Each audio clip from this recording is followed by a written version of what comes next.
Hey guys, welcome back to the final round of the Ask Me Anything videos for the Broken Empires RPG. Um, Before I go on, I need those of you who are watching to let me know if you can hear me. This has become like a good luck charm for me now. I need to know whether or not you can hear me. Todd, you say heck yeah. What does that mean? Heck yeah, you can hear me, or heck yeah, you're glad to be here, Todd? You're a very, very happy guy, Todd. I don't know the difference, Todd. What's going on? Oh, good. Thank you. You can hear me. Excellent. Hurrah. I am joined today by my very special team. My very special team. This is my local team that has helped me in more ways than I can imagine. This is my production staff, my Kickstarter team, and the whole gang that I've decided to bring on board to help me. Hello, gentlemen. How are you tonight? Greetings, greetings. Hello there. Absolutely excellent. Awesome, possum. So we have. Well, actually, why don't I let you guys go around and tell the good people who you are. We'll start with you, Ty, since you're in my upper left-hand corner. Well, hi, I'm Ty McMahon. I am part of the Brazen Forge team that's been helping push this whole thing forward. We've been helping Trevor bring this whole thing to life, and it's really cool to see how it's been moving forward. I've been doing compositional work for a number of his other projects, and you've also seen me if you've watched the Blade Runner series. That was absolutely amazing to be a part of, I gotta say. But yeah, composer, writer, and a bunch of other hats here. And yeah, Cool. All right, that's Ty and Carson. Hi, my name's Carson Bosco. I'm a programmer of 20 years and on the Brazen team as well, helping in the background with all things computers. Oh. Computers and numbers and all good stuff. And finally, Mhm. Nav.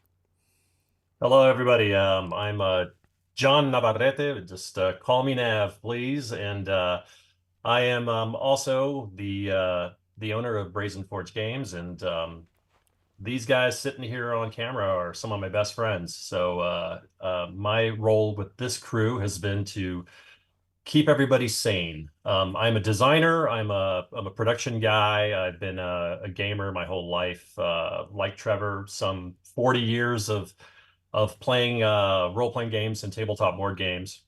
And my job here for this particular project has been to get get everything that's inside of Trevor's amazing brain out and convert it into something that we all can enjoy.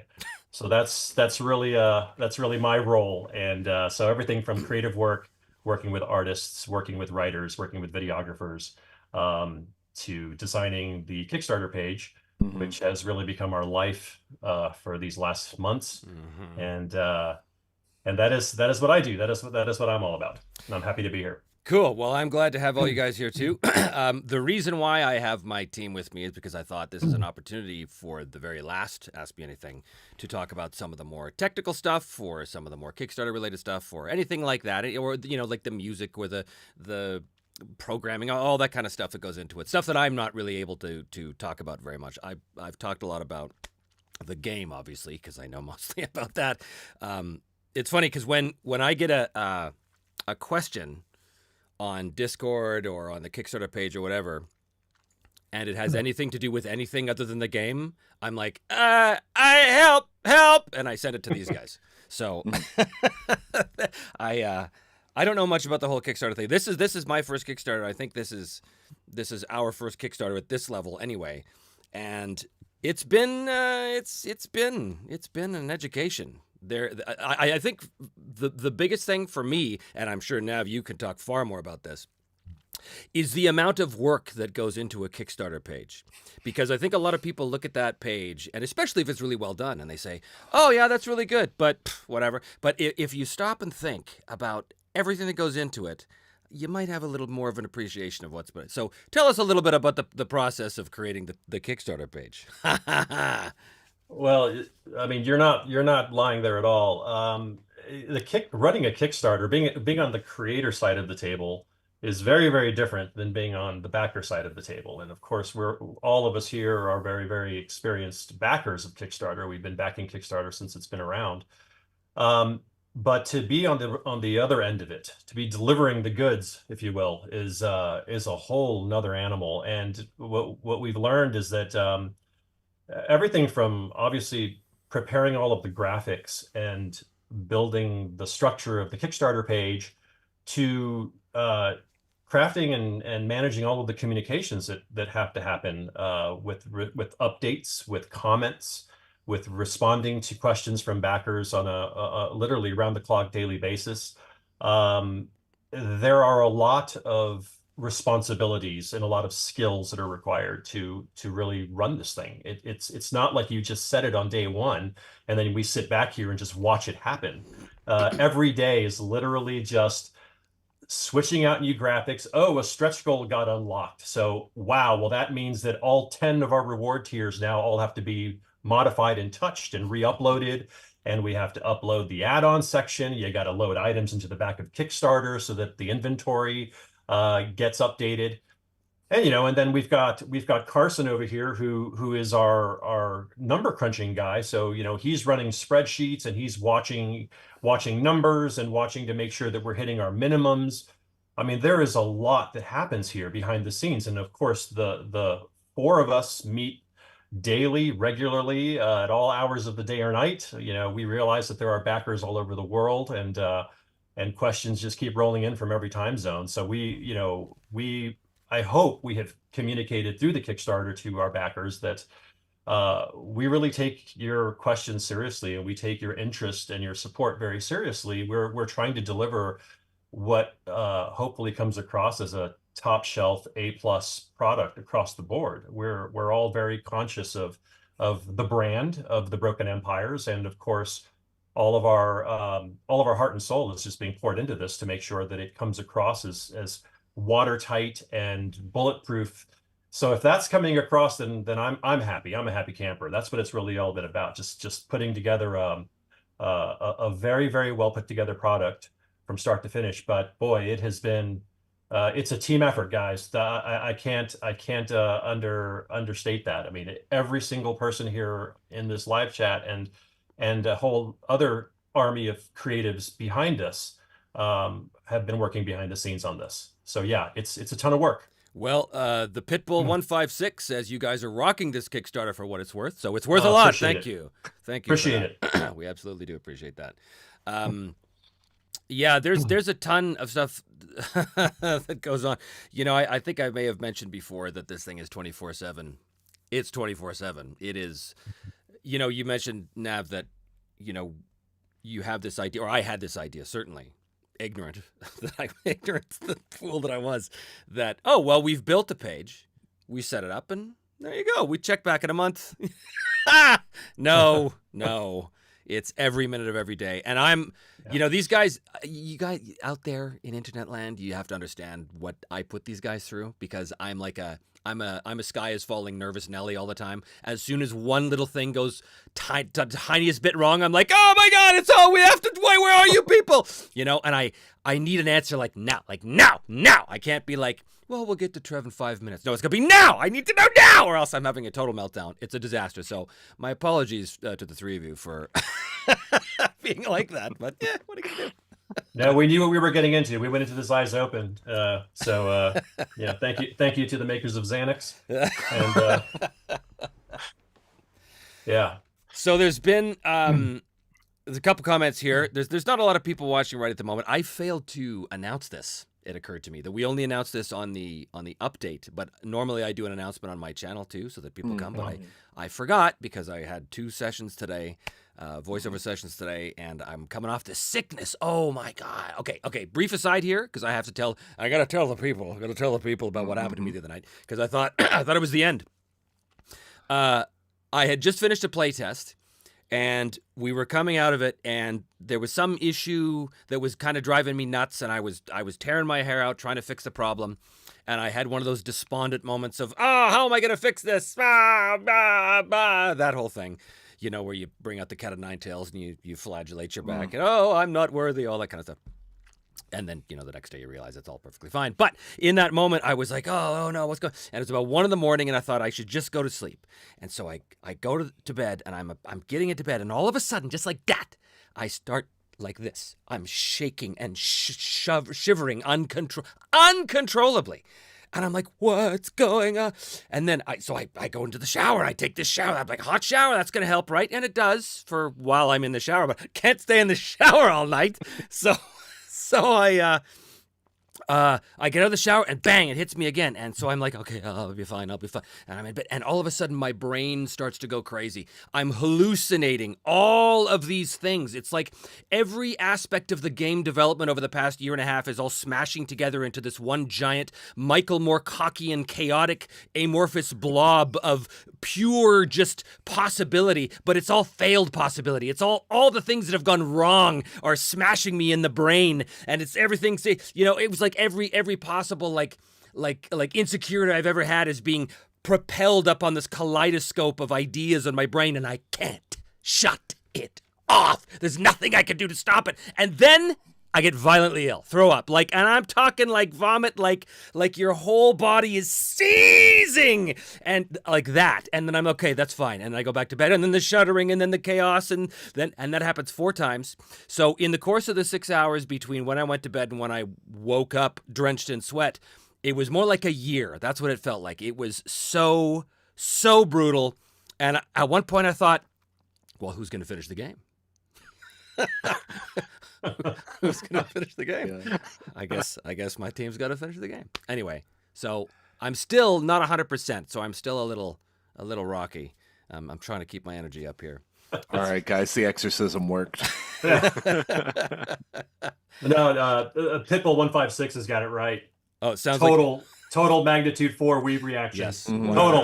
That's exactly what it was. Absolutely. That's exactly what it was. We are gonna talk about all kinds of stuff. We're gonna talk about the game and all that stuff. But I do want to talk just again. And if you guys have any questions about anything that doesn't specifically have to do with the game mechanics, now is the time to answer, because these guys can help answer that. I will say too that these guys were the first ones that I brought the game to when I had my first version of it. So the game had been percolating in my head for a long time, but when I finally put pen to paper, so to speak, I brought it to Nav's place. In that, you see that table behind him? That's our local gaming table. That's where we play all these games. And I sat down with these rules, and I think it was you and was it Travis? Was it the two of you? I think so. I think so. Yeah. Mm-hmm. And it was so funny because in my head, this was the very first version of the game, and I was like, this is going to be great. And I take it down, and we put it on the table, and we play it, and I immediately realized this is way too much. Way too much. The looks of confusion on these guys' faces is like, what? But how does this work? What? And I'm like, no! Just when you think you've got something, surprise, you have to test at the table. But and that's what I want to talk about, the process of testing. So you guys at Brazen Forge have been dealing with playtesting for a long time. I want to talk about that process. We don't have to give away too many specifics of stuff, we're working on. But the idea of playtesting, I think a lot of people have it in their heads that playtesting is just sitting down to play a game. Oh, we'll just play a game. But it's really not. Ty, why don't you tell us a little bit about the playtesting process of these things? Playtesting is all about intentionality, which is, our corporate buzzword sort of thing. You just have to be intentional about going into the playtest. You have to have certain objectives in mind. You're not just playing the game. You're like, okay, so we're going to playtest combat, but not just that. I'm going to give these certain scenarios to people, and then we might go a little bit more general to start, and then work our way to kind of refine something. But we have to have an objective-based approach to it, or else it doesn't work. If you go into it aimless, or if you're just trying to play through a thing, you're not going to get any constructive points of data to go off of. You have to make sure that, because there was a combat thing that we were testing, very early on in this, and I had a character that could use a super move by spending X amount of points. I'm like, why would I not just do this every single time? That was one of the things. So I'm purposefully, as a tester, trying to break your game. That is my objective going in. How do I ruin this game? And if I can't, then we win. That's the best feeling.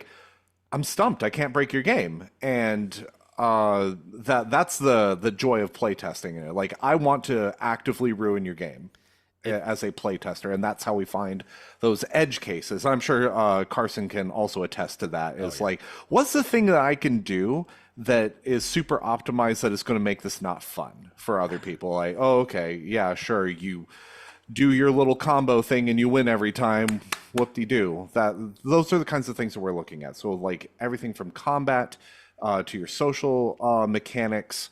To even magic, like, well, why don't I just do this? And it was like, it causes you to pull your hair out, Trevor. You're like, God, why didn't I think of that? And then you go back to the drawing board. But every time that happens, just like your hardening steel, you're adding a little bit more complexity to it, and you're like, it's a cycle. It's always a cycle of a little bit of stress and then laying off the stress and the stress and laying off the stress, and that's how we get the superior product through playtesting, is just letting it go through that process over and over again until we find something that's really, really cool. Yeah, and part of me hates and resents the playtesting process because it feels like I'm making this game for min-maxers. I'm just doing this to prevent the min-maxers from saying your game is totally broken, but screw those guys. But no, that's not the case. The case is you want to make, exactly as you said, there's going to be cases where, as a designer, you don't see the obvious exploit, right? I've said this from the beginning too, that what's really important to me is a type of game balance. And I don't mean the type of game balance that a lot of people mean, where it's, like the Pathfinder version of game balance, where the world is perfectly balanced against your abilities. I couldn't care less about that. What I do care about is the balance of making sure that there isn't some obvious exploit in the mechanics, right? Like, oh, well, clearly you always take the spear and short sword combination or whatever, right? Mm-hmm. Because, just like you said, Ty, there was that moment with the character you were playing that there was some, and this was a really, really early version of the mm-hmm. rules, but you had some specialty or something that basically allowed you to do this crazy thing every round or something, and it was like, oh, well, that's that's the insta win button, and you're always mm-hmm. trying to avoid the insta win button. And Magic especially, this is a big one, man. Magic. We're still in the process of testing all the details of Magic, because what I wanted and what we have. We have the thing. I just still need to file the edges off a little bit.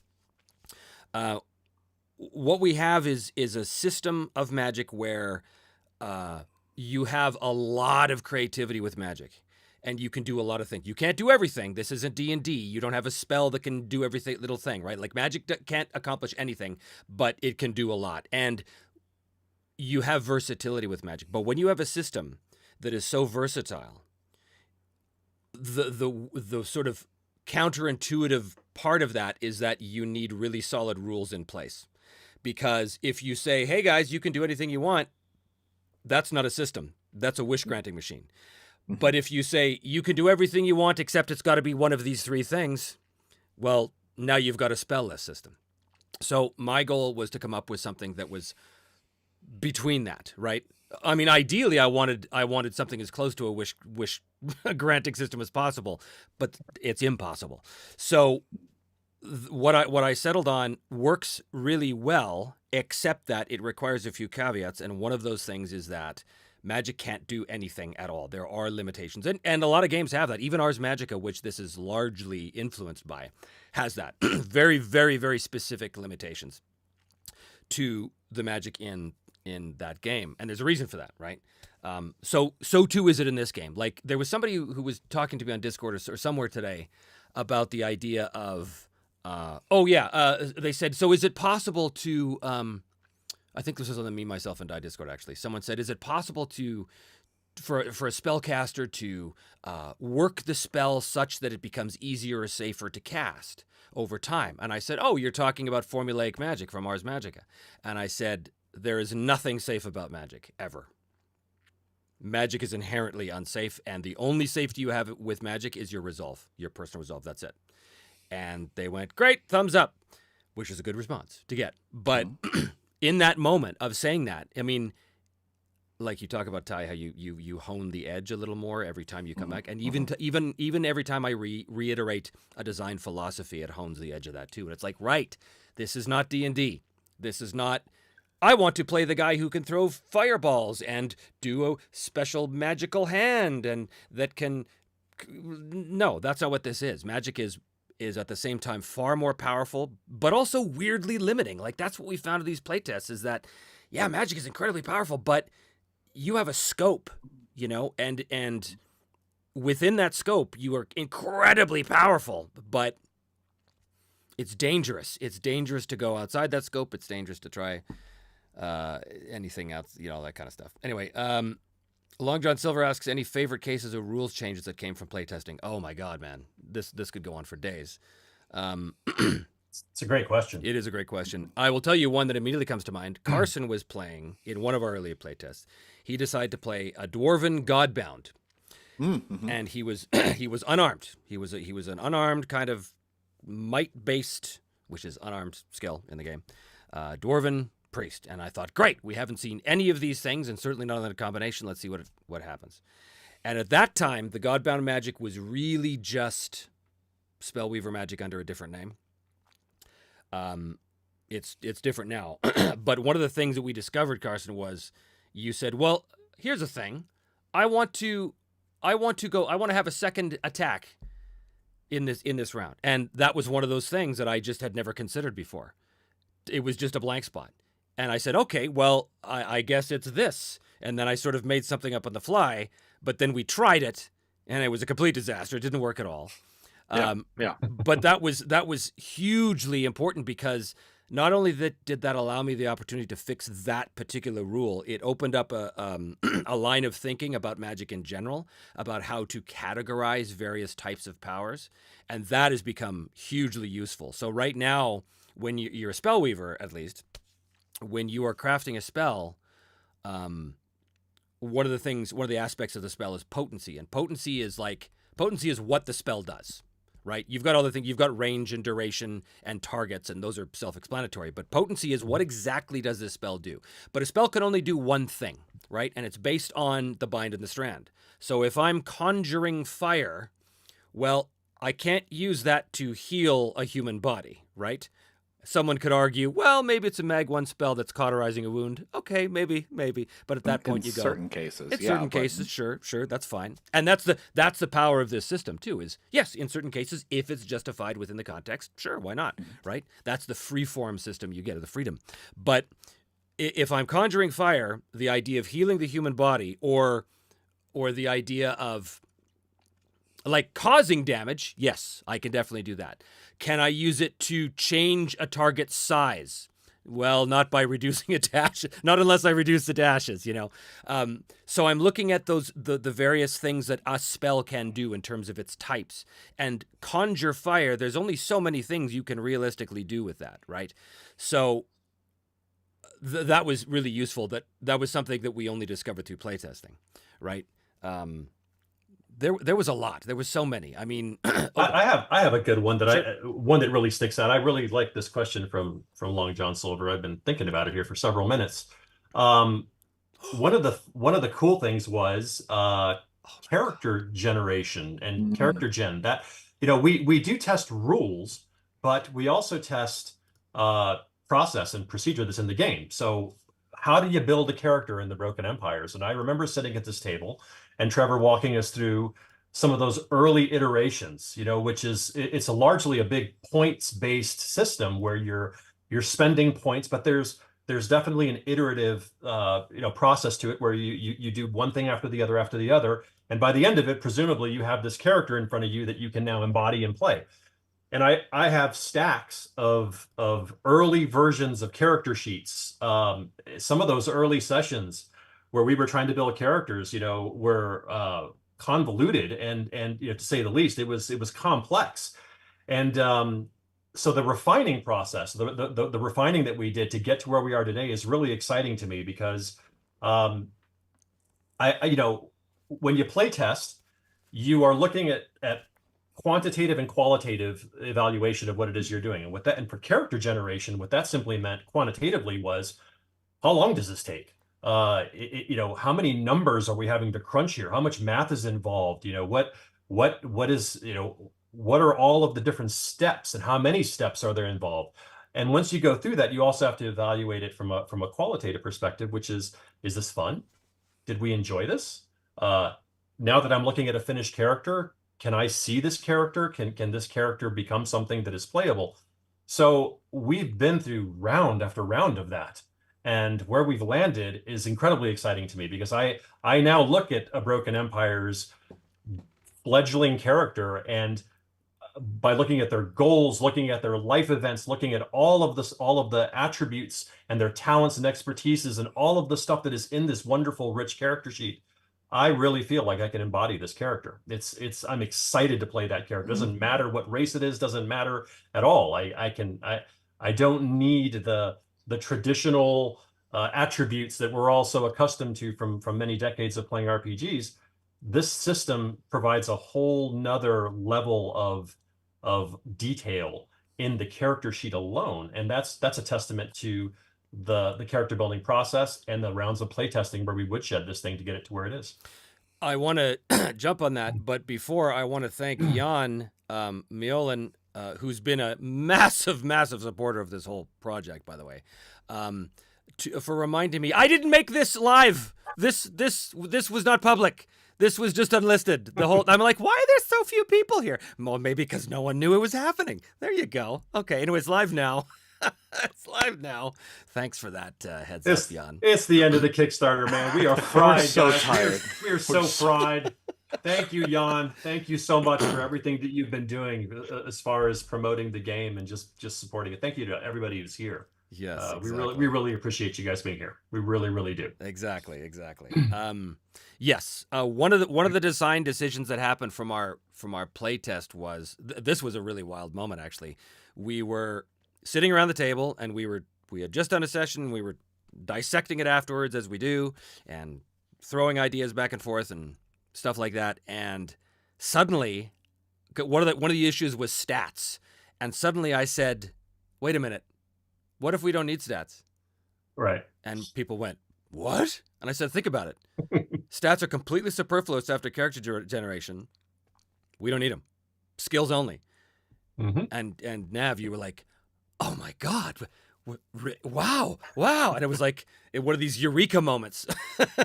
So it's just, it was interesting. Be sure to sign up for Trevor's Only Skills page. That's right. Yeah, only skills. Right. No stats, only skills. I want to briefly talk about Sean Wasson's question. Have you all tested rituals? Yes, we have tested them. They're still in process because rituals actually span a great many things. But rituals are very cool because how it works in the game with magic is, especially Spellweaver magic, you can only cast a spell of a certain power before it automatically, of necessity, becomes a ritual. So you could do all kinds of things in a combat, for example, but at some point you're going to hit a ceiling where the power that you want to infuse this effect with, it's too great. You have to do it as a ritual. And that's a fairly high ceiling, but it is a ceiling. And rituals have a price. Every time you cast a ritual, for one thing, it takes hours and hours and hours to do it. And it takes a roll, of course, and it takes certain materials to do it. But rituals exact a price from the caster. And that price is sourced from one of two things. One, that price is from the weave itself in the form of fraying points. Now, for those of you who haven't heard me talk about fraying points are basically the ticking clock of every spell weaver, where if you cast too many rituals, or if you have too many weave reactions that cause fraying points, eventually the weave rips you out of reality and says, "That's enough, you're gone." So every spell weaver is on a ticking clock. So casting rituals automatically invite fraying points. So if you're going to cast a ritual, it better be worth it. That's the first source. But you don't have to accumulate fraying points. There are those spellcasters who say, "I'm going to bypass the weave on this one. I'm going to go to a different source." What is that source? Could be a pact with a demon. Could be finding an ancient foul text a la the Necronomicon to vile rituals and such. And those prices, they're not fraying points. They're a lot different depending on the ritual. So in the book, one of the examples is there's a sorcerer who wants to punish this town for something. And so he wants to cast this ritual whereby everyone in the town is unable to speak for a month. And so he casts this ritual, but in order to do it, he needs the assistance of this demon. So he makes his pact with the demon, and the demon says, "Okay, I'll give you the help you need to do this, but there's something called a doom die roll that happens with rituals. That just as every spellweaver is on a timer, every ritual itself is on a timer, and when that timer ticks down to 0, then the price is automatically paid. And so this demon in this example basically says, "All right, I'll help you, but the time will come when I will get what's mine." And what this demon basically says is, in exchange for helping this sorcerer silence the town for a month, when the price is paid, the sorcerer's, like, I think his social skills are all knocked down by 10% permanently or something like that. Like, it's a big thing. So it's not always frank points. It depends on the situation. There's also divine rituals of a sort, even though you could kind of say that every miracle is a kind of divine ritual in itself, but excuse me. Anyway, It's just something more intentional as opposed to spontaneous. With a ritual, yeah, for sure. RA says, with wealth being non-simultaneous, non-simultaneous, can you provide details on purchasing land or buildings, running taverns, etc.? Yeah. So one of the reasons why we have the wealth system the way it is right now is that I wanted to model characters having access to great wealth without having to worry about how many platinum pieces you have in your pocket. So our wealth system does incorporate that. So if you have a wealth of like 8 or 9, it's very possible you could own these huge, great tracts of land or castles or ships or all kinds of stuff. That will eventually be rolled into the domain management system that I one day will hope to offer, but it is not this day. It is not this day. There's too much in this book as it is. Yeah. Where are we here? There's more people here now. Huzzah. Huzzah. Huzzah. Hello, Miguel. Hello, Miguel. Glenn Finney says, I think in systems like this of attributes as being default skills when a skill doesn't apply. Depending how you set up the skills, it may be superfluous too. Yeah, so that is a really good point. In a lot of games, especially skill-based games, you did have both. You had stats and skills. And part of the reason you had that was there was a certain amount of skills, but there were some things that the skills didn't cover. For example, the classic question was, well, what do I do if I want to shoulder this door down? What do I want to do if I want to hold this heavy thing up over my head? Is there a skill for that? Well, there wasn't. So people said, okay, well, you just make a stat roll. And that's the way it was for years and years and years. Until Mithras came along.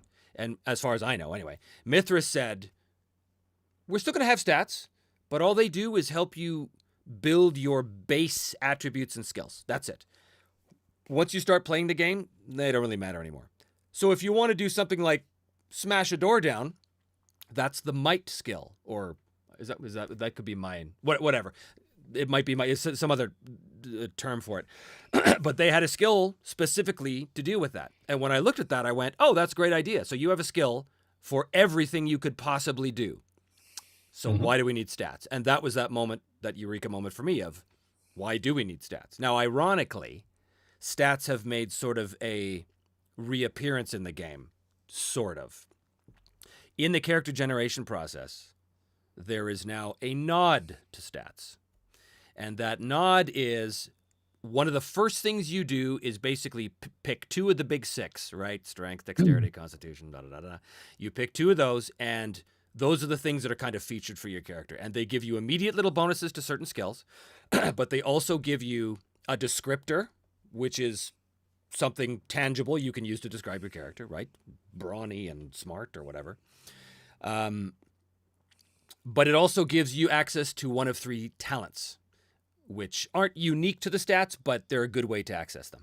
So that now is a little nod to stats without actually having stats. And I'm pretty happy with that so far. So otherwise, yes, stats are largely superfluous in a game like this.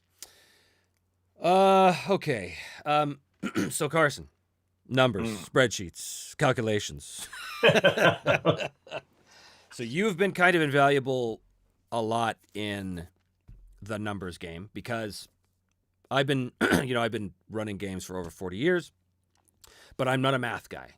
I have an instinct for how role-playing games work. I have an instinct for how mechanics work, but I can't speak math. I can't speak that language. So you and I have sat down a lot over the past eternity and and specifically worked on things like that. Like, okay, I've decided that an average foe has a skill of 50.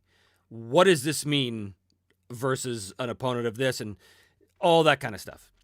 Right. So I think the game is solid. Like that was always my fear was, oh, is the game mathematically solid? And you said it was, and all of my engineer friends said it was, and everybody said it was, but I was always like, whoa, what if it? But we had a great conversation the other day specifically about those numbers and how the core engine actually works. Because this core engine it's a bit of a departure from the standard D100 game, right? Because in most D100 games, you want to roll under, and that's it. But you typically want to roll low. The lower you roll, the more likely you get a critical. Like that's the classic RuneQuest model or BRP model, and I think Call of Cthulhu model. But mine's different. Mine uses the Delta Green blackjack system. So you want to roll under, but high. And that sounded right to me. But as it turns out, it also is right. Yeah. I remember when I first heard it, the first playtest I was a part of, that was the thing that, okay, we're going through the rules and you're given the, the immediate pitch and we're going over things. And then we got to the core, success level system and everything. And that was the first time I heard it where I said, okay, now, we've got something is effectively what I thought in my mind, because it took care of the things that I think are mathematically problematic with so many other D100 systems, right? It's swingy. It's how do you guarantee specific levels of success? And the more that you've added on to that system with the expertise and all these other things, it's really brought it into the light how I'll use that phrase. It works. The core engine functions as it should. And going back to that concept of quantitative versus qualitative, it really just comes down to what do you want it to feel like? And I think you found a really good balance of that. And I still remember back to that playtest question or what rules change. I fought tooth and nail for an earlier version of combat. And it wasn't because I truly believed in that combat. It's just when if there's gonna be a change like that, I like to have one advocate on this side of the table for it, just to see is this really something that we're willing to get rid of, right? And it was, and I think my line at the end of it was, okay, you've convinced me. Let's, it should be killed. Let's move on to the next thing, right? Better and greater things. But I remember I sat down and I got home after that and I took out a piece of paper and I started writing out big matrices of, numbers and rates and, well, what happens in this situation? And it was, well, probably, but, but in that way, yeah, it really, it's something that I think has been true from the beginning, which is something that I think only someone who is well-versed in knowing how to balance quantitative and qualitative in a tabletop RPG is that it's never felt incorrect. It's never felt like it wouldn't work. It's maybe just felt like it needed some theming, right? It needed maybe some extra dressing. It needed the trappings of something else, right? But it's never felt like mathematically it was never going to work out. And that's a real testament to that system. And I think it's continued to impress me when we talk about success levels and I build out these weird things on pieces of paper. Is it comes down to how do you want to present it and how challenging do you want it to be, but never that there's this glaring hole in the math. And that I think that's a legitimate fear, but oh yeah, but totally, a total fear. Trevor, if I can just add on to that real quick, Carson, I think what you're saying is really, really true. I think it's a testament not only to how watertight the Broken Empire system is from a math perspective. But what Trevor was saying a moment ago, he's not a math guy, but he has really good instincts. This really goes to the root of a lot of what's going on here with this game. Trevor is a creator of an RPG. And forgive me, Trevor, I'm going to have to toot your horn here just for a bit. This is a guy who has played RPGs for decades. He has played more gaming systems than any other human being that I've ever met. And I have been playing RPGs almost as long as he has. But this guy inhales them and he absorbs the systems. He has this encyclopedic knowledge of vast systems dating all the way back to the late 70s, all the way through today to modern games. And I can still remember when he and I sat down for breakfast, sometime last year, talking about the Broken Empires as a concept. It was still just this gleam in his eye at this point. And I remember telling him, if you're really looking to try to find the golden nuggets of all of these dozens of systems that are in your brain and put them together in a way that works, I said, I don't know who else could do this but you. And that's sort of what led us to launching into this whole game, was this realization that here's all of this information. And where I'm going with this is that you're not a math guy, but all of those systems in your brain do hone your instincts. They do tell you if something is going to work, or they give you a very good sense of certainty about when you are mashing together mechanics or modifying mechanics, whether this is A, fun, and B, going to work, whether the math is there to prove it out or not. So we started with some really, really solid data, if you will, some solid instinctive data. But then you bring a guy like the Carson in and you bring playtesting in to make sure that everything is actually fine-tuned and that there aren't any gaps and gaping holes in any of this mechanically.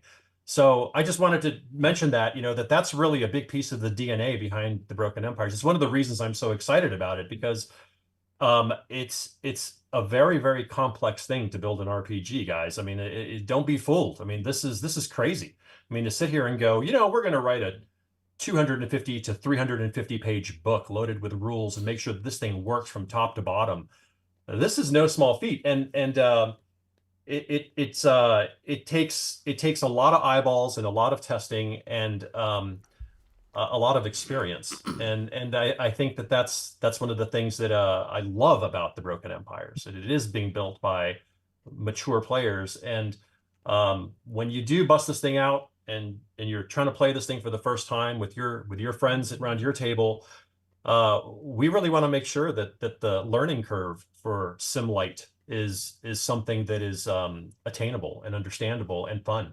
We're making sure that getting into SimLight and becoming a SimLight master is incredibly fun and incredibly rewarding. I mean, as Trevor said before, we've got all these games sitting here on our shelves, and we've got our own Sage's libraries at home. All of us do. We have multiple tomes, and there's only so many hours in the day, right? We're gonna reach for a book based on something that's in our head, and we really want to make sure the Broken Empires is the book you reach for constantly. I don't want this thing to sit there collecting dust.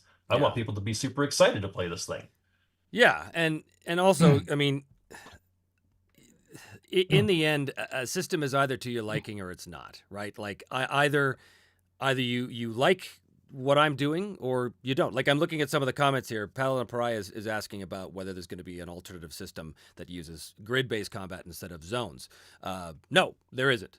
I have nothing against grid-based combat at all. I used it for many years for many games. Works great for the feel that you get from that. But the feel you get from my zone system is just different, and it's more appropriate to the game that I've designed. So your question about will there be an alternative system? No, but it's easy to hammer one together, honestly. Like, anyone who's been exposed to D1, or not even D100 games, anyone who's been exposed to any normal RPG is gonna look at this and go, oh yeah, no, I can, it's easy, right? But what's important about that is that I am making the game that I want to make. I'm making the game that is of interest to me, that has all the pieces of the games that I have found interesting and delightful over the years. And I can't be all things to all people. And the game's not going to be all things to all people. The game's not going to scratch everybody's itch. The game's not even going to scratch all of my itches. There's things I wanted in the game that just don't work. And that's okay. It's fine. right? But let's all just remember. Let's remember, I can't create all things for all people here. Okay? All right. Right, you guys, I want to go back to this question here from Miguel, because it relates to what we were talking about. I feel like the higher the skill, the more chances to succeed, but the more swingy it becomes to succeed with high levels of success. Is that addressed in any way? It is addressed. So the thing about having a high skill is that it gives you a higher potential to succeed. In this game, it's not just if you succeed, it's how well you succeed. Now, in a lot of cases, it's going to be a difficulty 1 test, which means any success will do, right? If you're trying to climb a wall, okay, it's difficulty 1. If you've got an athletics of 70, you roll 70 or less, you do it. Success levels really come into opposed rolls. If someone is actively trying to oppose you, then that's where that comes in. And that is where it becomes a little more swingy. Now, I do deal with it, but I want to talk about the philosophy behind that. When you are performing a skill in circumstances which doesn't have a lot of pressure on you, then the sum value of your skill is a really good indicator of whether you can do an admirable job or not. But the minute you're fighting for your life, the chaos of that conflict throws all bets off, which is why that when I have an 80 skill and you have a 30 skill, it is overwhelmingly likely that I'm going to beat you, but it is not a guarantee, because I might roll really low and you might roll the best you can, which in this case would be 30, which is a critical, and then you double or you add 3 SLs, so you'd get 6 SLs against if I rolled 1. So in that one case, the 30 skill guy beats the 80 skill guy by 5 SLs, which is about the best you can do for combat maneuvers. Is it possible? Yes. What are the odds? Very, very, very slim. So it is swingy in combat for a reason. Combat, the dice rolling, they represent all of the things, all of the factors that we have no control over in a conflict.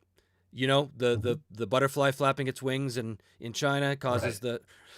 So that's exactly what the dice represent, and that's what this mechanic represents. Now, that said, there are ways of mitigating that. That's why the game has something called expertise, and the game has resolve, as expressed as favor. So, expertise means if you have expertise, you can have up to 3 levels of it, basically, in any skill, or in almost any skill. When you succeed at a roll, you add your expertise to the SLs.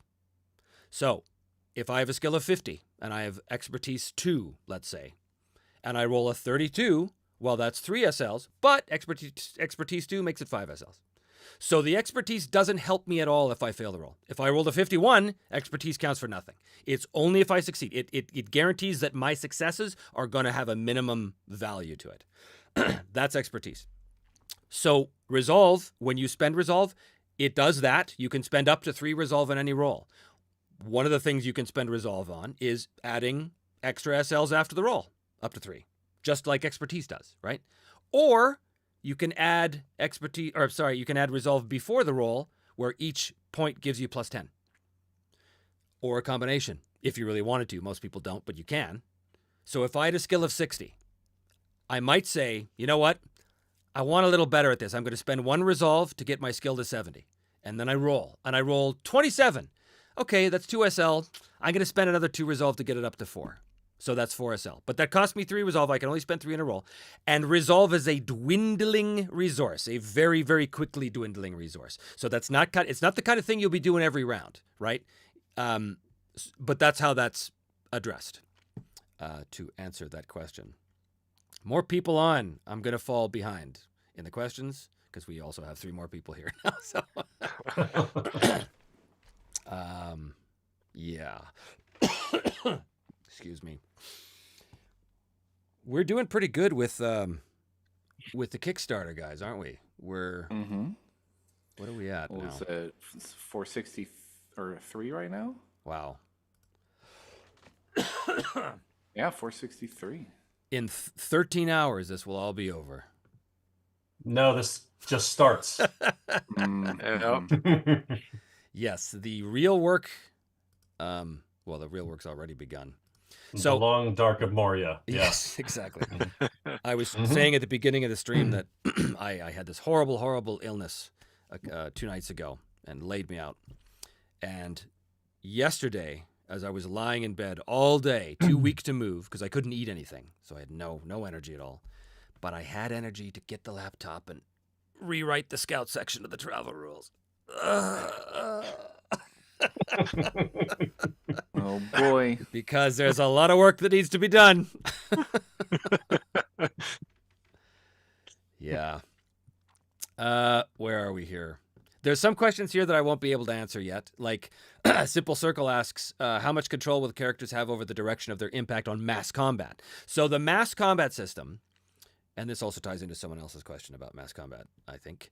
The mass combat system is based on a system that I designed myself years and years ago and basically used as an add-on to any game I played if I needed, like, unit-based combats. So, you know, a unit of 30 guys and a unit of 50 cavalry and 25 archers on the hill. And so kind of wargamey, but not full-on wargamey. Mm-hmm. So in that system, the characters were either in command, in which case the players would control the units, or the characters weren't in command and they were fighting with the units. But either way, the players were in charge of their side, right? It didn't matter if the characters were, the players were, because I wanted the players to have that experience. So their characters, if their characters had a role in the combat, a command role, then those skills come into play.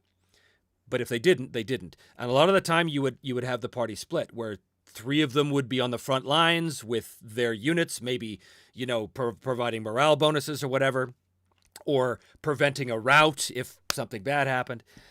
Whereas someone else might be on the command tent on the hill, you know, coordinating the army.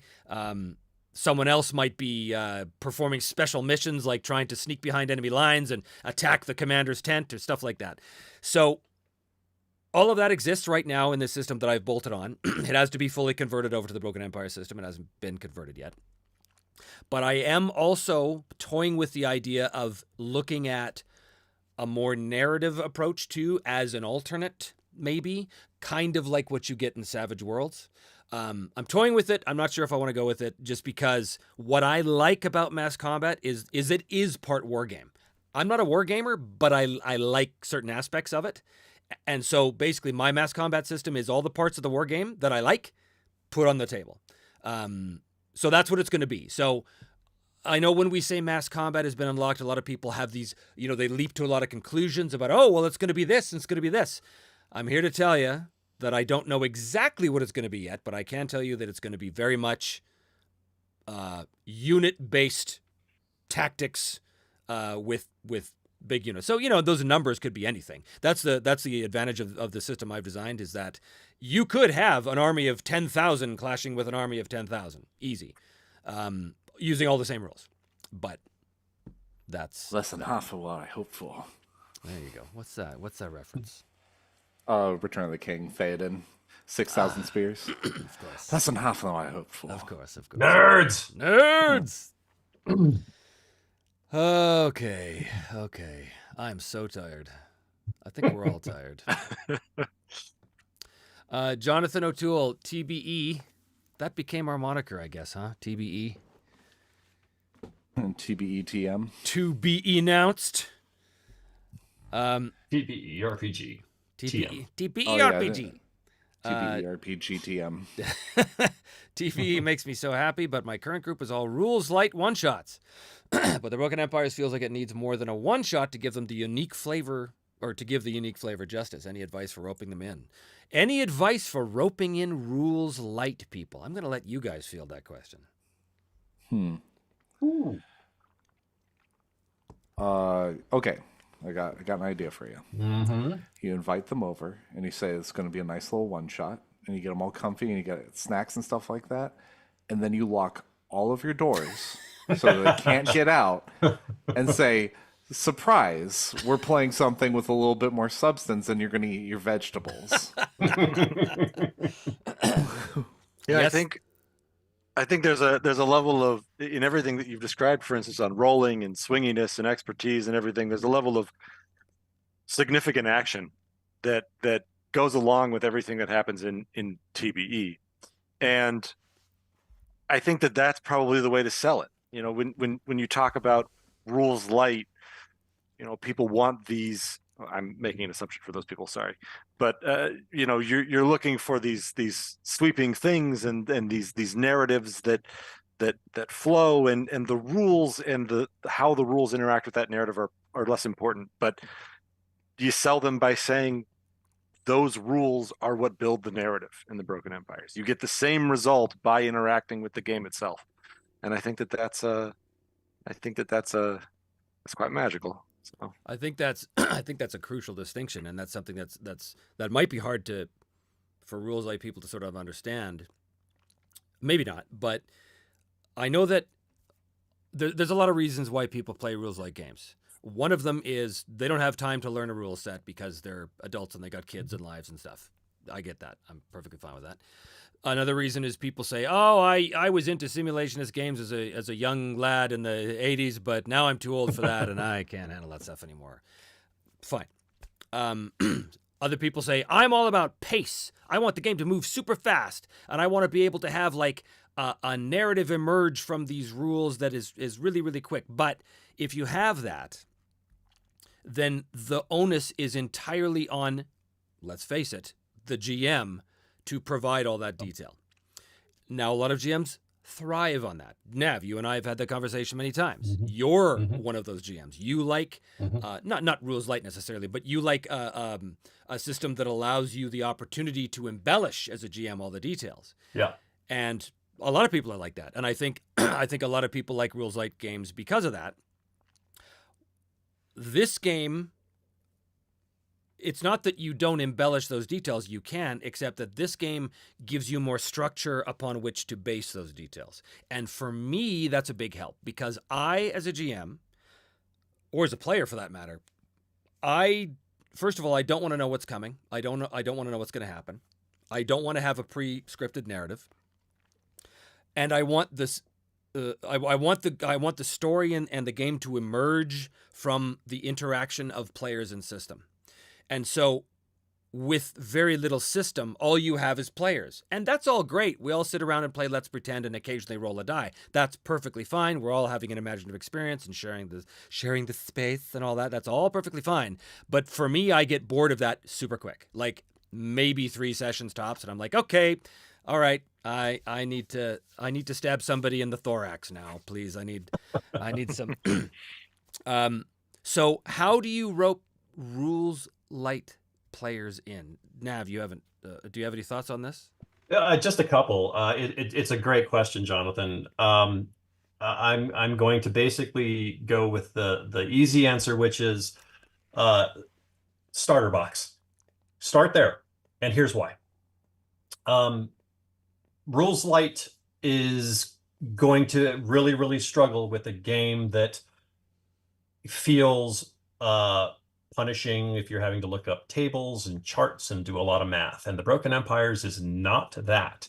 So the starter box is a great way to get people to dip their toe in and understand what we call the 4 conflict arenas of Trevor's system. The starter box is going to introduce players who are accustomed to lighter games to the success level system and how it works across combat and magic and social and travel. You're going to get a taste of how that system is. There's a mechanical system that's the underpinning of the game, but it is really very easy to grok, very easy to understand.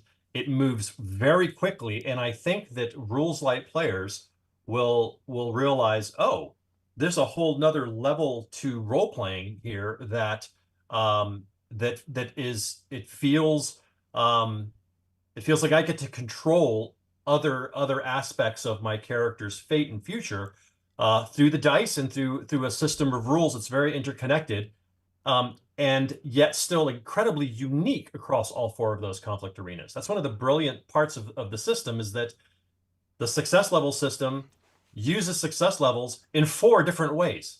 They're variations of each other. So really, it's not like having to learn 4 different subjects in college or school. You're really learning one subject, then applying variation across 4 different categories. So the starter box and the starter adventure really just hits you with that. And the pace moves forward very quickly because of that. It's a rules light version of the full core rulebook, so it's a distilled version of the rules. It's the logical first step into going from narrative, moving along that spectrum that Trevor has talked about a lot, moving towards more sim heavy games. That's definitely the starting place. But again, the GM is what's key. I would also tell you, Jonathan, that read the starter rules, read the quick start rules, and familiarize yourself with the core rulebook from start to finish, before you sit down with your players for session 0 or for that first session. It really just comes down to preparation. And this is a game that does reward you. If you do put the time in, you will absolutely be able to move and fly through a session. You will know the moment your players are struggling or are getting bogged down. And a good GM sees all those signs and knows how to just advance the game immediately by offering options and or in some cases hand waving things if you need to. There's nothing wrong with that. There's nothing wrong with deciding, you know what, we're really getting stuck here with this whole travel thing. Let's just move through it, and we'll come back to that later when we have more time. There's nothing wrong with doing that.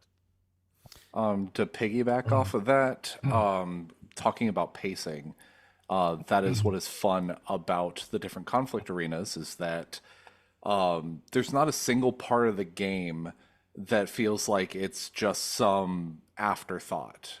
There are some other systems out there that travel is constantly hand waved away, where at best you a GM might think to roll to see like what happens on a random table. Like they might think to do that, but it's not really baked into the rules. It's just something that they have built an experience to provide tension.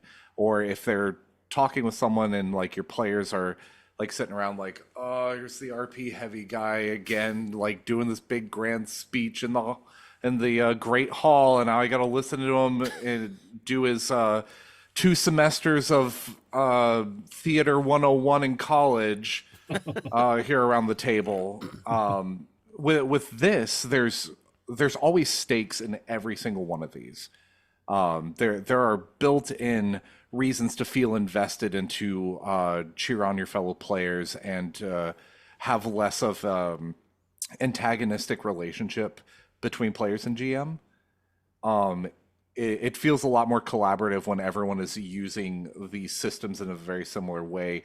And Trevor's always said, it's like, yeah, where even social encounters are as lethal as combat encounters. Like that's super important for people that check out when it's diplomacy time. Like, okay, we'll let the guy with the high charisma handle this. No, you might have something to contribute, dude. Like if you're talking to dwarves and you're a dwarf and the person that normally talks to people is not a dwarf, you have more bearing here. Yeah.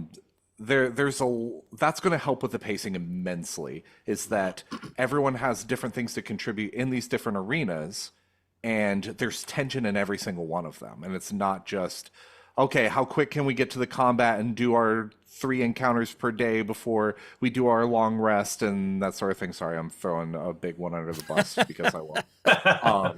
Well, I don't believe I'm familiar with that term. Long weird. It's fine. We're fine. But yeah, that's what we like to see with this. And like, if you can convince them, like, hey, the pacing is going to be really good because there's tension in everything, but it's easy to read. That's going to bring your players in. So not only having the starter adventure where it's like pared down a little bit more, like Nav was saying, but also just showcasing the strengths of the system itself. Like there is going to be cool stuff, and no matter what you do. So I think that's going to be a great way to rope people in. And also something that's probably important to mention, which I always forget, from a player's perspective, this is not a particularly complicated game. You need to know what's on your character sheet, but guess what? It's on your character sheet. It's right there. You can see it. So is it more complex? Yes, it is. Do you have to be flipping through books all the time or consulting tables or charts? No, you do not. Virtually everything you need to know is going to be right there in front of you. So it's not particularly complex. You just have to wrap your mind around a couple of basic ideas.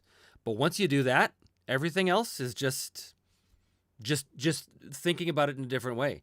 Rules Light tries to do, not all Rules Light, but a lot of Rules Light games, use conflict resolution rather than task resolution, which means I'm going to make one roll to determine the outcome of the conflict.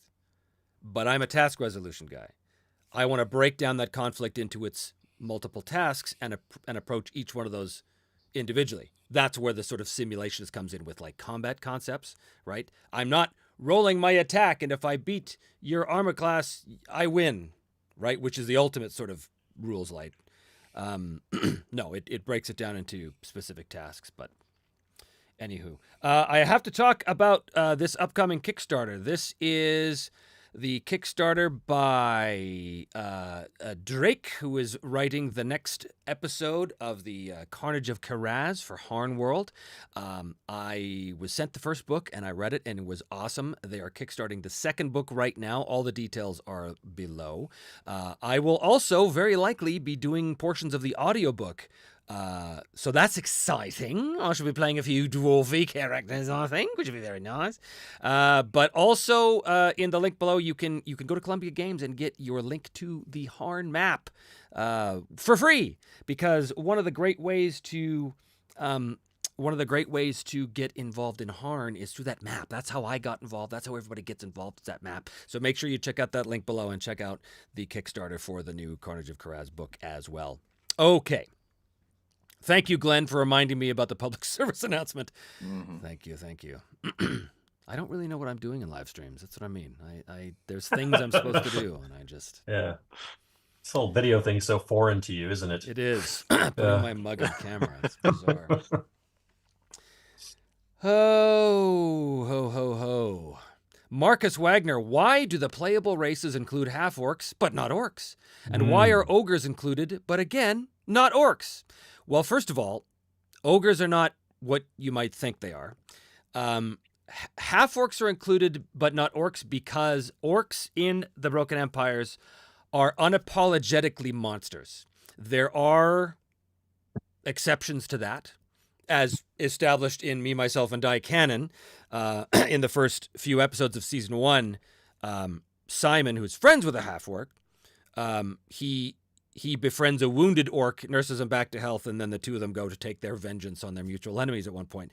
But the orcs are not friendly. This is not what D&D orcs have become. This is certainly not World of Warcraft orcs. These are not noble savages. No. They're get rid of the noble. They're just savages. They're far, far closer to Tolkien orcs than to any orcs. But they're not exactly Tolkien orcs. So where do half-orcs come from? Let's just say it's not from the happy, wonderful, pleasant union of human and orc. So that's why there's half-orcs. If you sign up to play a half-orc, you're signing up for a world of hurt, because there is huge bias against the orcs and huge bias against half-orcs. So if you're playing a half-orc, it's because you're up for a challenge, and you will get it. Sign me up. Yes, exactly. It's not a. The game isn't designed to be. What's the term I've seen lately? Cozy. There's nothing cozy about the Broken Empires. It's the opposite of cozy. Where, cozy games, you might want to snuggle up with a nice warm blanket. In the Broken Empires, that blanket is filled with shards of glass that are lacerating your flesh. Mm-hmm. So that's why. Put that on a shirt. Yeah. Yet another piece of merch. Can the naval combat mix with mass combat? I don't know yet. I haven't figured that out. If you're asking me, can you do like mass engagements of fleets? Probably. At that point, you'd be using more of the mass combat rules than the naval combat. But yeah, they're all operating on the same engine, so I don't see why not. But again, haven't finished it yet, so can't be 100% sure. Miguel, again, just because I see it here. But first, the quote from Grit Grimdark: "I need to stab someone in the thorax." Trevor Duval, 2024. Yeah. Is there anything new you can share about the starter set and its adventure? Well, I did announce this at the last stream, but I don't know if it came across. So I will announce it again, that the starter set characters, the pre-gen characters, this may not mean anything to you if you're not a watcher of Me, Myself, and Die. But if you are, you'll be pleased to know that the starter set characters in the starter adventure, The Witches of Grimdale, are Simon of Argiston, Edbert, Arn, and a fourth character, a female sorceress. And it takes place in the timeline of Season 1. In Season 1, towards the end, towards middle to the end, there was a moment of a few days where they were crossing the mountains from Angavar to the Westlands, and they just kind of, in the show, it was like 3 days go by. Well, this adventure is those 3 days. It's what happens to them, and you get to play through it. And hopefully you don't kill my characters. So that's new. Otherwise, Season 1 never happened retroactively after you killed my characters. So that's new. Alternate timelines are a blast. Yes, they sure are. Nigel Hobbs, how long does it take to roll up a character? Not very long. There's not a lot of... I take this back. I was about to say there's not a lot of randomization in the character creation process, but that's not entirely true. You guys have all been through this. The most recent version of the character creation is pretty close to what you've seen anyway. So it's not random. You don't roll stats, because of course we don't have stats. But you go through phases of character development. So you start by picking your race, and that's going to give you certain bonuses and penalties to things. Then you do your stats, which is you pick your 2 stats that you're, acknowledged in, or whatever you want to call it. Then you have starting skills, which you pick. You've got a pool of points. Basically, this goes on for a few different phases where you're allocating points based on your cultural background or your previous profession, things like this. We also have a thing in there called life events. There's 3 life event tables that you roll on. One is your origin, one is your youth, and one is your recent. And these life events not only give you bonuses to a selection of skills, but also provide a little bit of backstory for the character, but more importantly, they provide hooks for goals for the future for that character. And even more importantly, they could easily tie in why these characters are all adventuring together. Because when you make these life events happen, I mean, we had that in one of our playtests that we did, right? Where we were sitting around and you guys created this whole intricate backstory based on those life events. Can you talk? Do you remember any details about that? Can you talk about that? Yeah, we had started out making the characters, and the stat allocation of it all, the systemic part of it really didn't take that much time. But then we started to produce life events and tie them all together. And I think, Ty, your character was a naval captain, ship captain, and someone from my backstory. I had a villain by the name of Talon, and he was a slaver of some kind or something like that, and your character was tied in there. It was cool that it all happened organically, and that aspect of it was what took the most time, but it felt right to take the most time, because it felt like at the end of it we said, yeah, okay, our characters, this is a reason why they're together. This all makes sense, and this is significant, instead of the process taking the time. It was very significant, very cool. It really eliminates a lot of dead time in the adventure, where you're like trying to feel out certain relationships getting started. Like, that's the disadvantage of you meet in a tavern. You have no idea who these people are, even though like you've sat at the table and watched the character creation sort of thing. You don't have any ties or connections, and you have to kind of generate them inorganically. Or is this like having something pre-done to establish that relationship allows you to dive into the game that much faster and with a lot more meaning? And I really appreciated that, because like you said, you had this character that was a slaver, and he like stole Nav's character's love interest and was using my character's rival as like the nefarious thing because like my character's rival was like throwing him out of business and like taking over by using illicit means. So like my character's on his last legs in terms of his funds and was trying to get a little bit more work before he'd have to sell the ship and quit. So all these things were coming together. It's like, wait, no, he's working with that asshole. Of course, I'm going to go after him. Wait, he stole your girlfriend. Okay, let's make this happen. Like that. Trevor and then we- started to tell us, okay, and this is where you're going to go. He said, no, go back to the Talon guy. We're going after him. He's Yeah. the Yeah, he sounds badass. Let's figure it out. Yeah, it became a shared goal of the play, Mhm. which is exactly what you want. That's exactly what you want those life events to do, is to create goals that the players are all share. Because that, as we know, goals are how you gain experience in the game, and the pursuit of those goals, rather. So yeah, it's pretty fun. Like in all those games that this is sort of inspired by, whether that's Traveler or Burning Wheel or games like this, it's my favorite part of the game is where you're going through and you're generating these characters, but with the random elements, you're picking up ideas and weaving them together with other people's ideas around the table to create something that's far more. It's a whole, right? You're creating a whole. You're creating a party. You're creating an adventuring party. You're not just creating individuals, you know. So it's cool. It's cool. I think, but Mhm. I would think. I agree. CR says, when do I get the game? Is it complete? Yes, it's complete. I have it in my garage right now, but I'm going to burn them all because screw all you guys.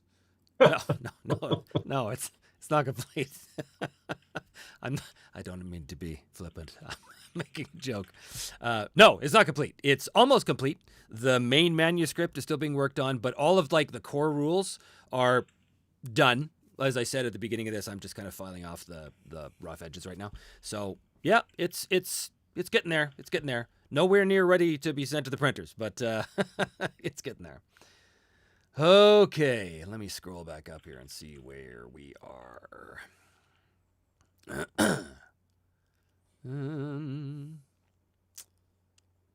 Oh, that was Nigel's question. How many Okay. pages for rules and lore? Anywhere between 250 and 3,000. Right.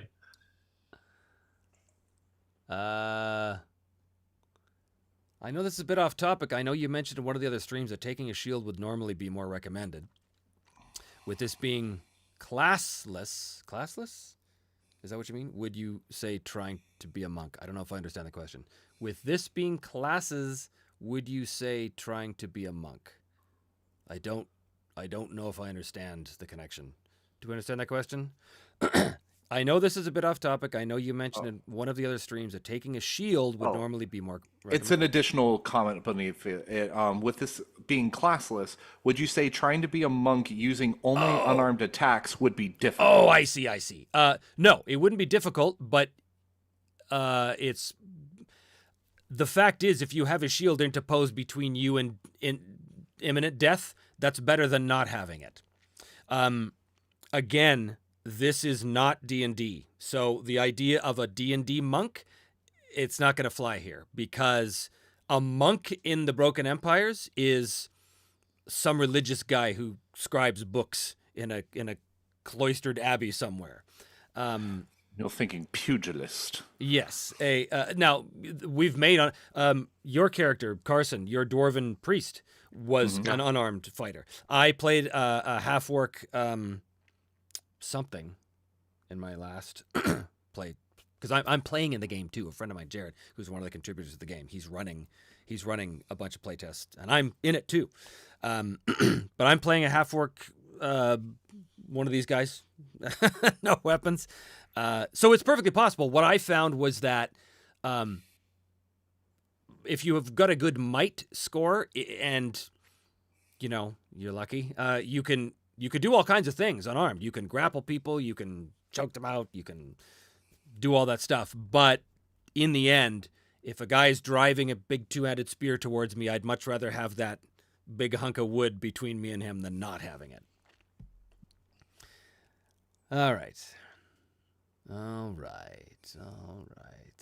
I see lots of people I recognize on the stream here. We got, I don't know, Matt and Nick from Black Lodge Games are Oh, here. are they? There's a duplicitous other Ethan Howard in here as well, who Oh, I cool. recognize. Shout out to you, Ethan. I think I see a painted mini friend of ours, Oh, yeah. Mr. Travis. Tons of channel members here, too, which is Yeah, cool. this is good. If you start it, you can kill it. It is. It's good. Grit. Where did I see your comments? The life paths sound a lot like Traveler. Can our characters die in character creation like in Traveler? No. No, you will not. You will not die in character creation. Maybe immediately after, but not in character creation. I just why is that a thing? I don't. So, back in the old days, Okay, Grandpa. in the 70s, the life path system, that was pretty new. That was a pretty new thing. Traveler was one of the first like hardcore sci-fi games, and one of the things that differentiated from all these other games was this life path system, where you went through and you did terms of service in. Back in those days, it was like the military. It was like the Navy or the Marines or Merchant Marine or whatever. And you did terms every 4 years. And at the end of every 4-year term, you rolled for stuff that happened to you, as well as stuff you got, extra skills and mustering out benefits and all this kind of stuff. And dying was an option. Dying was something that could happen. So Why? because in those days, Mark Miller wanted to show you how dangerous a game can be even before you started playing it. Even My before you God. had fun. Like, can you imagine like an entire table of people rolling up characters and they die at different parts of the life path thing? And I like, can't imagine. great game, guys. I can't imagine. I've been at that table. Oh my god! To me, that's bad game design. Like like everything about it sounds awesome until you're like, hold on, you can just die and the whole thing that you just did is completely irrelevant. Well, it was 1977 or whatever it was. It was a different time. Oh, okay. But the later versions, the Mongoose, I think it was Mongoose. The Mongoose version, they changed that. So instead of dying, what you had was this. I think it was a table of like horrible setbacks. And those were really cool because those were bad things that could happen to you and they had a definite effect, but they also helped develop the character so that, you got these old, Navy captains who are walking with this limp from the wound that never healed properly that they got in their second term of service, That's awesome. Yeah, that's awesome. That's cool stuff. So, Or if it were a world where death was a meaningful thing, where it's like, oh, are you going to be a living character or an undead character? And there was like a different mechanic if you were not alive. And you're just like, okay, you don't have to worry about sleeping or eating or anything like that, but you have to worry about, I don't know, further decomposition or whatever. Like that would be an interesting thing if you die in character creation. It's like, well, your character's not out of it. They're just having to follow different mechanics. I'd be down for that. well, but yeah. $750,000 stretch goal, undead playable character race. Oh man. Okay. Still waiting to release that Favor of Omnis. Yes. Vincent, can you explain the skill options for characters without race or classes? Can you explain the skill options for characters without using race or classes? I'll see if I can answer this. Your characters are skill-based entirely. Your skills are determined by a number of phases that you go through when you create the character. First one is your race. The race gives you certain bonuses and penalties. The next one is your stats. You pick 2 that give you certain highlights. Again, little bonuses and skills, also an additional talent and a descriptor. Then you go into base skills. You have a pool of points that you decide, what do I want to have my character good in to a point. You've got a pool of points. Then you do life events. That will also affect those skills. Then you do cultural background first, I think. Cultural background gives you a set number of additions to various skills based on that cultural background. Then you do life events. Then you do previous profession. And previous profession gives you a certain amount of points in each skill group. Combat, adventuring, social, or lore. Magic is its own thing. and you have points in those, and you spend them. And then there's something called the rounding out phase, where you have a pool of points where you can spend on anything you want. So by the end, you've got a character that you have tailored, but is also based on the culture they come from, their race, and their profession. But you still tailor them the way you want them to be. That's how that works. I hope that answered that question. Okay. Where are we here? Oh, there's the painted mini answering the people's questions for us. Look at him go. Look at him go. Travis. Glorious. Yep. Glorious. Yes, you get resolved back by resting in a safe place. That's true. That's right. Oh, now everybody wants this undead character option. Thanks for nothing, Ty. I'm sorry, Trevor. You can't give me ideas. The first mechanic of playing an undead character, you close the book. That's right. You set it down Yeah. and you think about your life. That's right. You don't want to sell me death sticks. I don't want to sell you death sticks. Benjathan, I recognize you, Benjathan. Can we make our own background classes for our own game? You don't need to, because there are no classes. I mean, there are previous careers, which, yeah, you could make your own. But again, all they are is a series of points, pools of points in different skill groups, as well as options for talent. So, yeah, you totally could. Yeah, you totally could. In fact, I totally could. There might be some advanced player's guide in a little while where there's more of that stuff. Who knows? Who knows? We'll see what happens. Okay. What is the lore for the Broken Empires? A brief summary. Wow. They were empires and they were broken. That's right. You got your empires. They were broken. Hey. Yeah, that's a big question.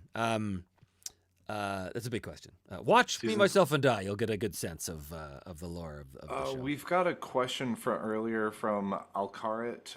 With the inclusion of different races, does size have an effect on combat? Yeah.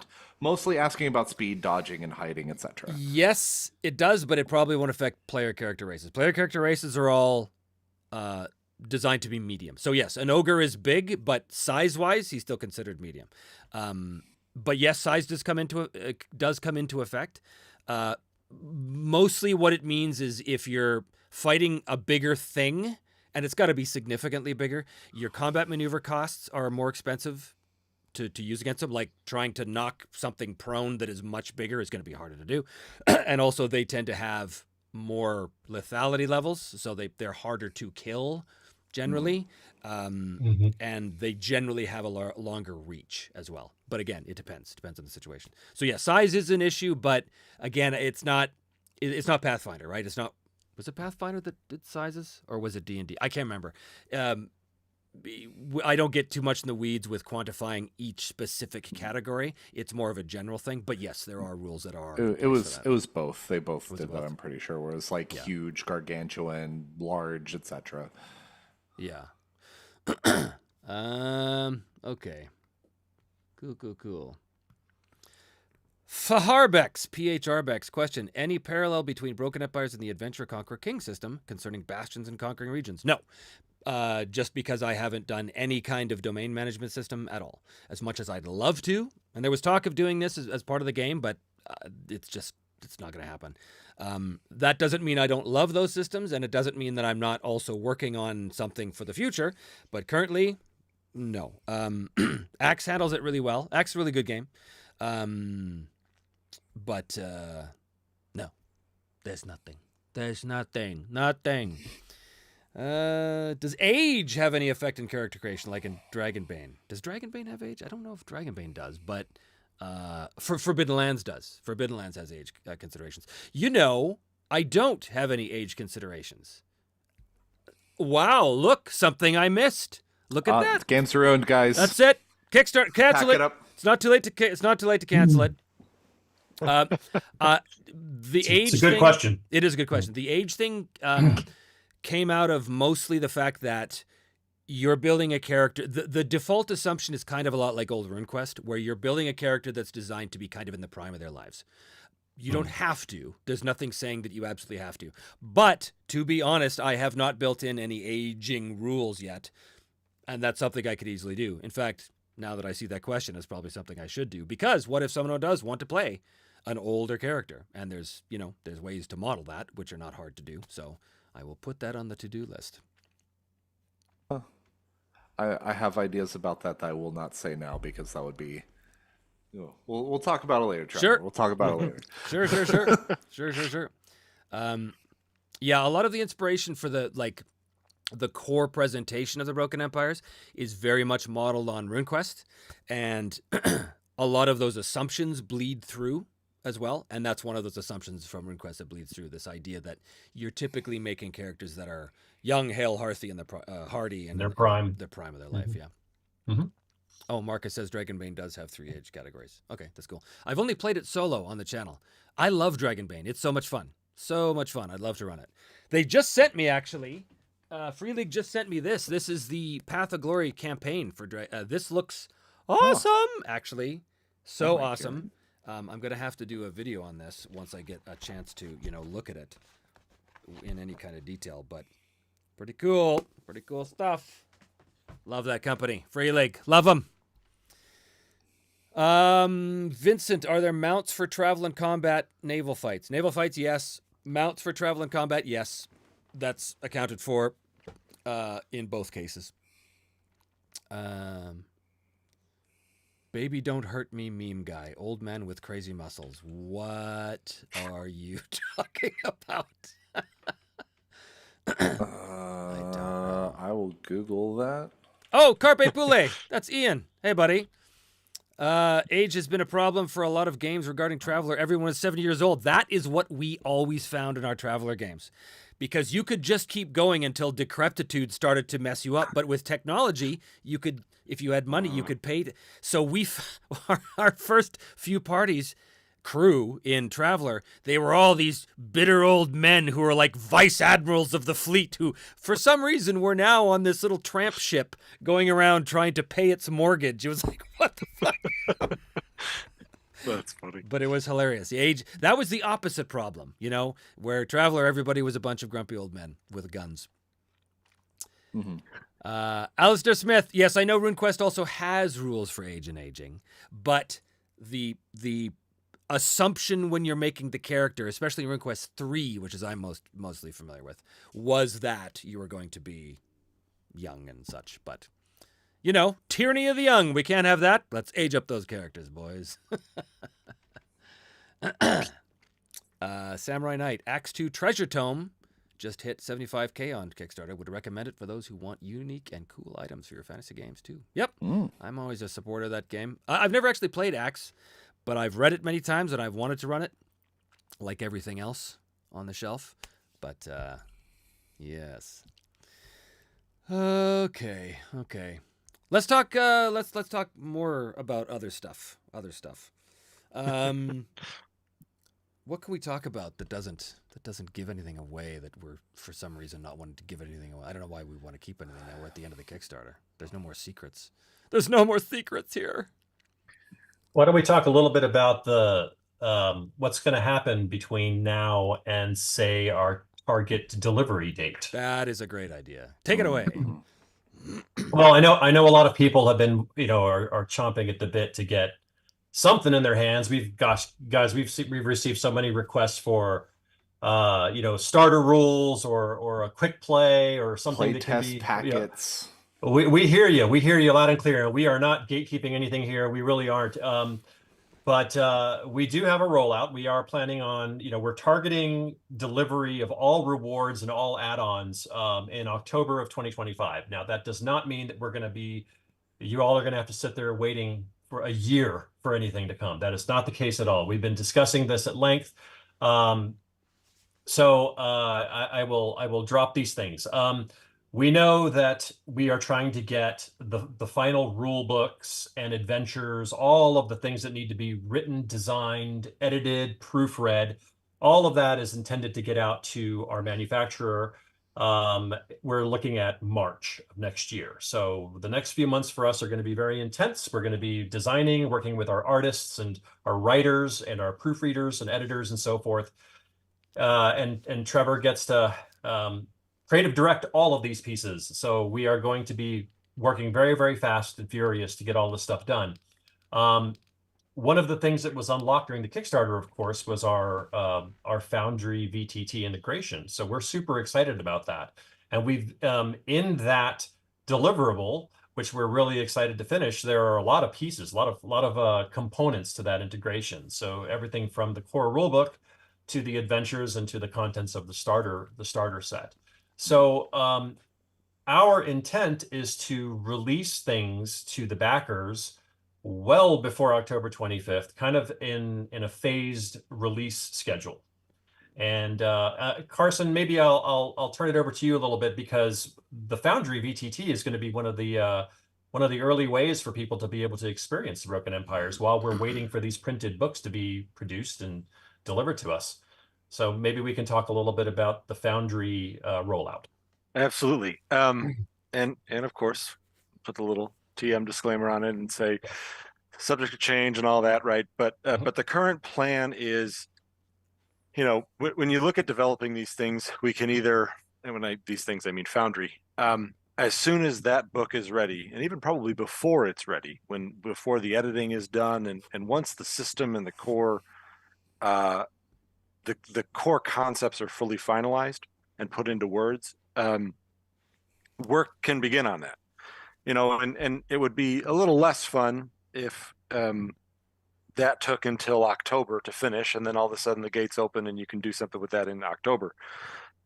So there's a handful of things that we can do along the way, and I'm a fan of, obviously I'm a programmer, so software is a soft spot for me. So I'm a fan of beta things, alphas, all these kind of things, and also letting the community, especially the backers, potentially have a hand in that playtesting and that development with the little caveats, right? So that's something that we're potentially looking at. But if we can get the starter set done, for instance, first, which is going to encompass most of, but not all of, the core rules, then the adventure, that's definitely something that could potentially go out early, next year, some nebulous date next year.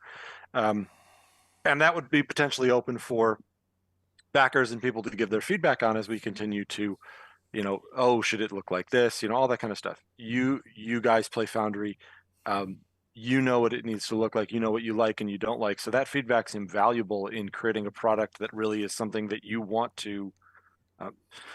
Bad software makes it very hard to interact with, right? We all know that. And so anything that we can do during that process within reason to help make that a smoother experience for you is incredibly valuable, and definitely something we want to look at. After the starter set, it's finishing the next 20% of the rules and starting to make it a little bit more presentable, because it would eventually turn into the October product, which would be in all of its glory, the same level and elegance as the book that would be being printed at the same time. Or that would eventually show up on your doorstep. So that's definitely something that that we're looking at, and we want to make sure that we do on a phased rollout there if possible. So that way you've always got that taste of something and really have a hand in that as well. We're still looking at, what does it mean for having unlocked that for the backers.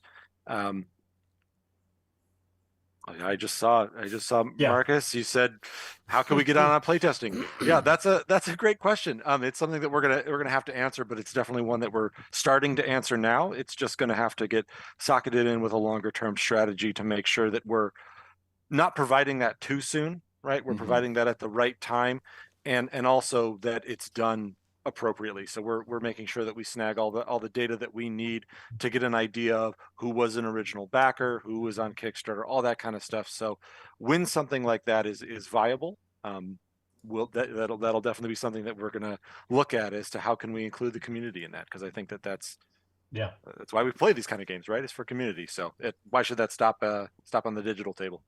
Yeah, Carpe Poulet, you're asking the question about the adventure. Yes, we do mean the Witches of Grimdale. That is the adventure that we're referring to. It is in the in the starter box. Carpe so Poulet is asking that question because Carpe Poulet is helping me write that adventure.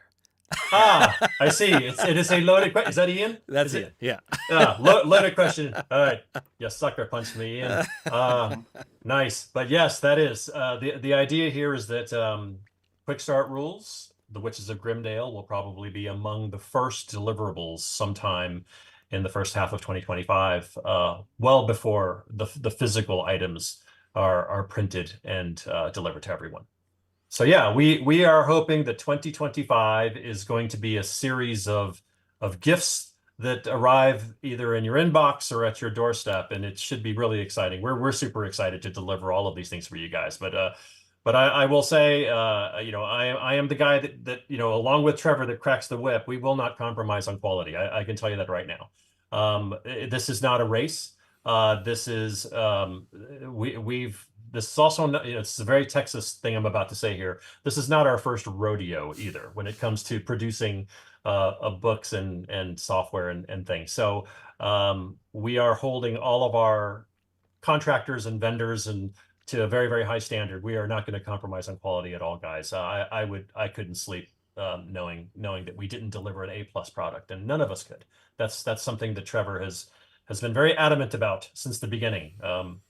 That this needs to be a premium game. People throw the word premium or the word boutique around a lot, but that means something to us. And if you back to this and you're putting good money into this, then you should get something for your support and contribution, and something of significant value. That's really what we all feel here.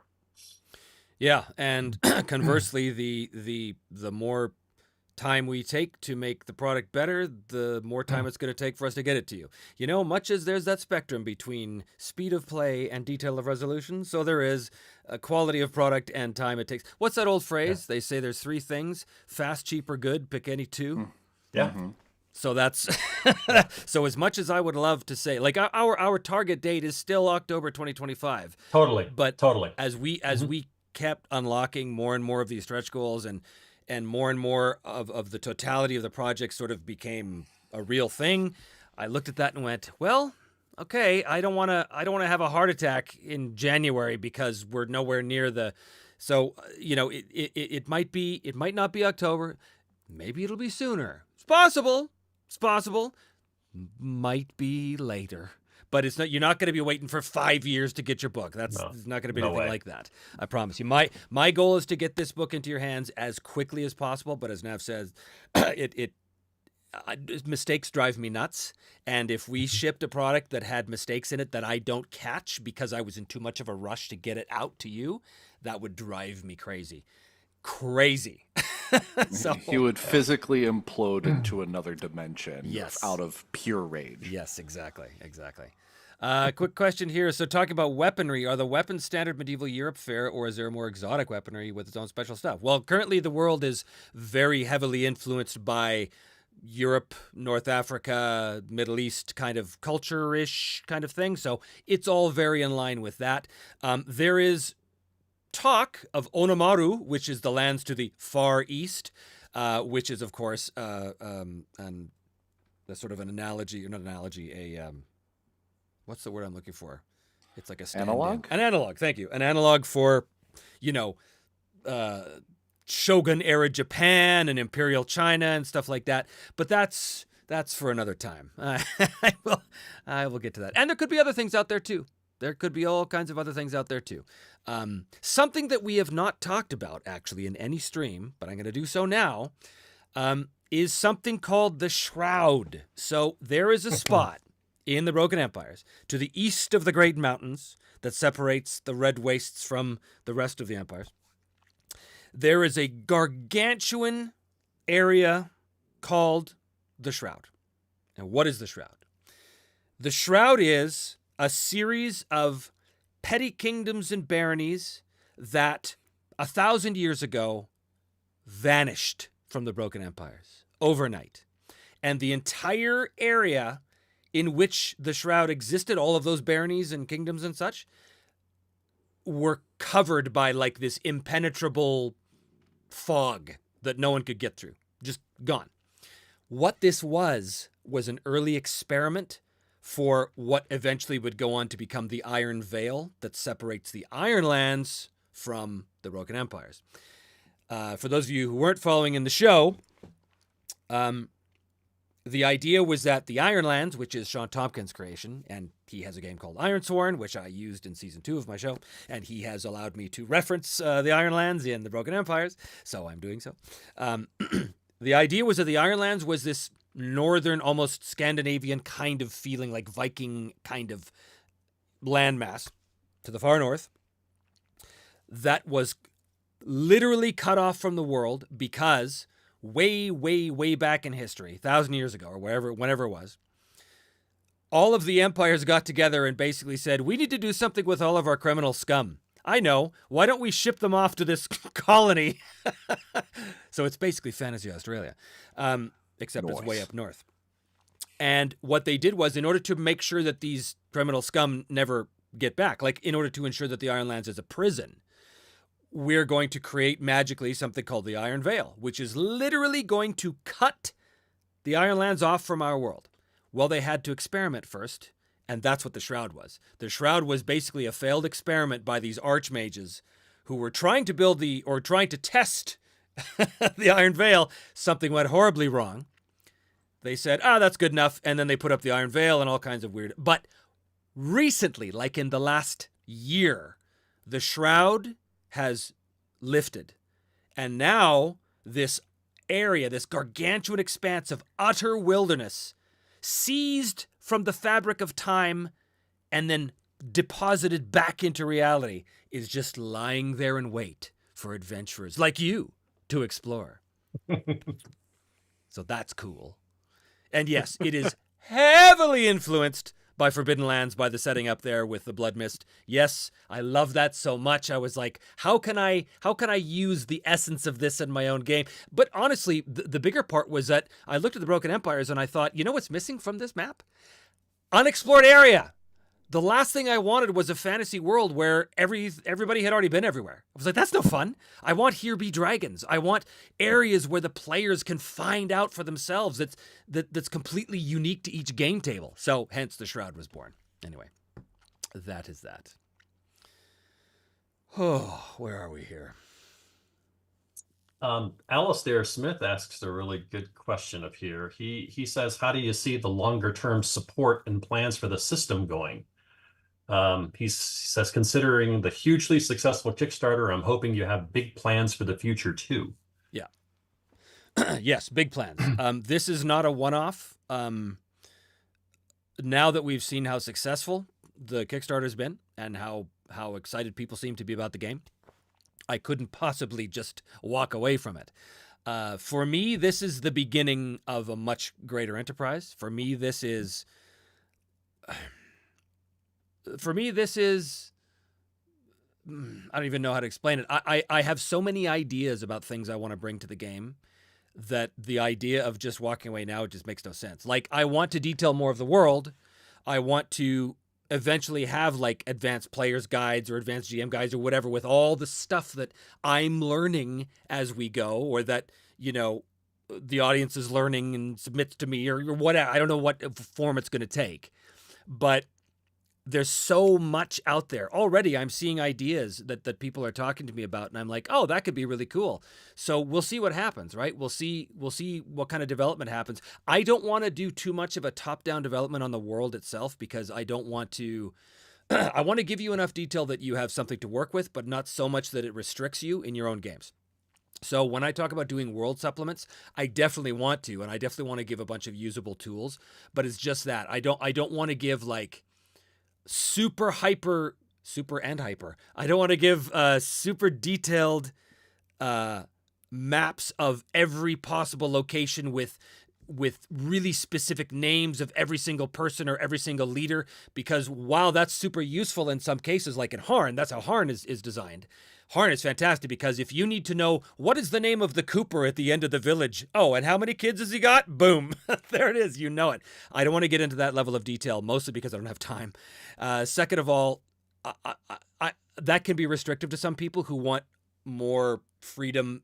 Like, people especially can get hung up a lot of the times, me included, of creating something in a fantasy world, and then later, a year later, a supplement comes out, and they've created something in that area that moots what I've done. And yeah, Yeah. you can always say, oh, well, I'm just going to ignore that. But the OCD in me is never able to just ignore that. You know what I mean? Yeah, but we've talked about certainly more adventures. We've talked about other compendiums. In fact, even in this Kickstarter, we had a few items that we had been talking about developing and possibly using as stretch goals way back when we were still architecting the whole project. But we got to a point where we had this discussion about when is enough and how much is too much, and not only for the backers, but for us as the creators too. We didn't want to overwhelm Trevor with too much and jeopardize the delivery of the product. But we have any number of items that we're planning on developing, from supplements to grimoires and the Spellweaver compendiums to expanded bestiaries, other things that we've all been discussing as RPG gamers do. But I will say that there are plans for us to, once the Kickstarter finishes, we are planning on doing a late pledge period that's going to run through the rest of the year and into the holiday season. So of course, we are competing with, over here in the States, where we're competing with election noise in the media and the holidays, which is a nightmare time to be advertising and to try to be getting people's attention. It's notoriously a distracting time for us all, but that's where we are, and we will plan on doing a late pledge period for the next couple of months for people who might have missed our Kickstarter. And then we are also planning on building a website that's going to be dedicated just to the Broken Empire. So we will be able to continue adding more information about the game there, and providing an online store there as well for people to be able to eventually purchase the products and even digital stuff as well. There's talk of us being able to release certificates and things like that for Foundry and that kind of thing. So all of that stuff is being discussed, guys. We are definitely planning on giving the Broken Empires a proper home online, and yeah, this thing is just getting started. We've got our work cut out for us, for sure. Yeah, yeah. There is a lot. There is a lot. Mitch in Maine asks, this may have been asked, so sorry in advance, but is there anything design-wise that seemed would be easy and is much more of a challenge? Is there anything that isn't? Everything seemed so easy when we started. Design-wise, yeah, I mean, boy, Magic has been a thing. Magic has been a real challenge to get it to be free and yet not crazy, to provide rules for a system that says we don't really have rules. Well, there's rules, of course. There's always rules. It's yeah, there's been a lot. Every step was a challenge because so much of it is and I've said this before, but when you put something on paper and it looks great, it's nothing compared to what happens at the table. That's the biggest challenge. I know games very well, but even I write rules and go, yeah, and I test them out myself at the desk with my little minis and my dice and my little solo stuff, and I do the thing, and it's great. Yeah, I can't wait. Yay! And then I get it to the table, and it all falls apart because that's just how it works. Sometimes things at the table don't work the same way as they do on paper. So every step of the way. Now I'm so careful. Every time I come up with something, I'm like, okay, this seems great, but we'll see. That's always my response now. And it took me a long time to get there. Because for a long time in the early days, I'd be like, yeah, this is it. I got it. Yep, I'm pretty sure, guys. I'm pretty sure this is the final version. And then 18 versions later, okay, now this is the final version, guys. Seriously. but I will say this about you, Trevor, and I think you folks out there will appreciate a little insight into what it's like to work with Trevor Duvall. Trevor comes into this room for a playtest with his bag slung over his shoulder and his laptop and his notes and everything under his arm, and he comes in pumped and excited. He's here to show us some new thing that he's thought of. Guys, I have solved the magic system. Let's sit down. And he just can't wait. And he is just a bundle of energy. And here we are, maybe 4, 5, 6 guys sitting around a table here with our beverages and our pencils and paper, and we're ready to get to work. And Trevor will sit down, and invariably something happens during the play test. And I have seen him walk out of a play test so crestfallen and just depressed, and it just didn't work out the way he thought it was going to work out. But what happens is, not 12 to 24 hours later, Trevor comes back and he says, guys, I fixed it every single time. So we have seen him come out of this room incredibly pumped, incredibly excited, and also just, depressed because what he thought was going to happen didn't happen, but he solves it every single time. And that right there, guys, is game design. That is game design. And that's what playtesting is all about. And it's that resilience, that sticking to your vision and never quitting, that is what's making this thing really work. But that's what happens with working with Trevor. It is a whirling dervish. You got to be prepared to, you can't rein him in. All you can do is just direct the energy around the room a little bit, and just let it go where it's going to go, and then he leaves, and you sort of lick your wounds and but get no. too many weave reactions if you try to direct them too much. That's right. It's amazing. So I do. Yeah. I do want to take this opportunity actually to talk about something that was kind of referenced in one of the questions before. I want to talk about what our game would look like. What kind of game experience is the Broken Empires truly designed to reproduce or to emulate? I want to talk about the type of game. I don't want to get into a bunch of gaming stories here, but Ty and Nav are both in my vampire game. And Carson was in my Twilight 2000 game. And we did a Delta Green one off as well, if you recall. That's right. Mm-hmm. But I want to talk about, you guys know what kind of a GM I am. You know what I focus on. You know what I find sort of important and valuable. I want to talk from your perspective.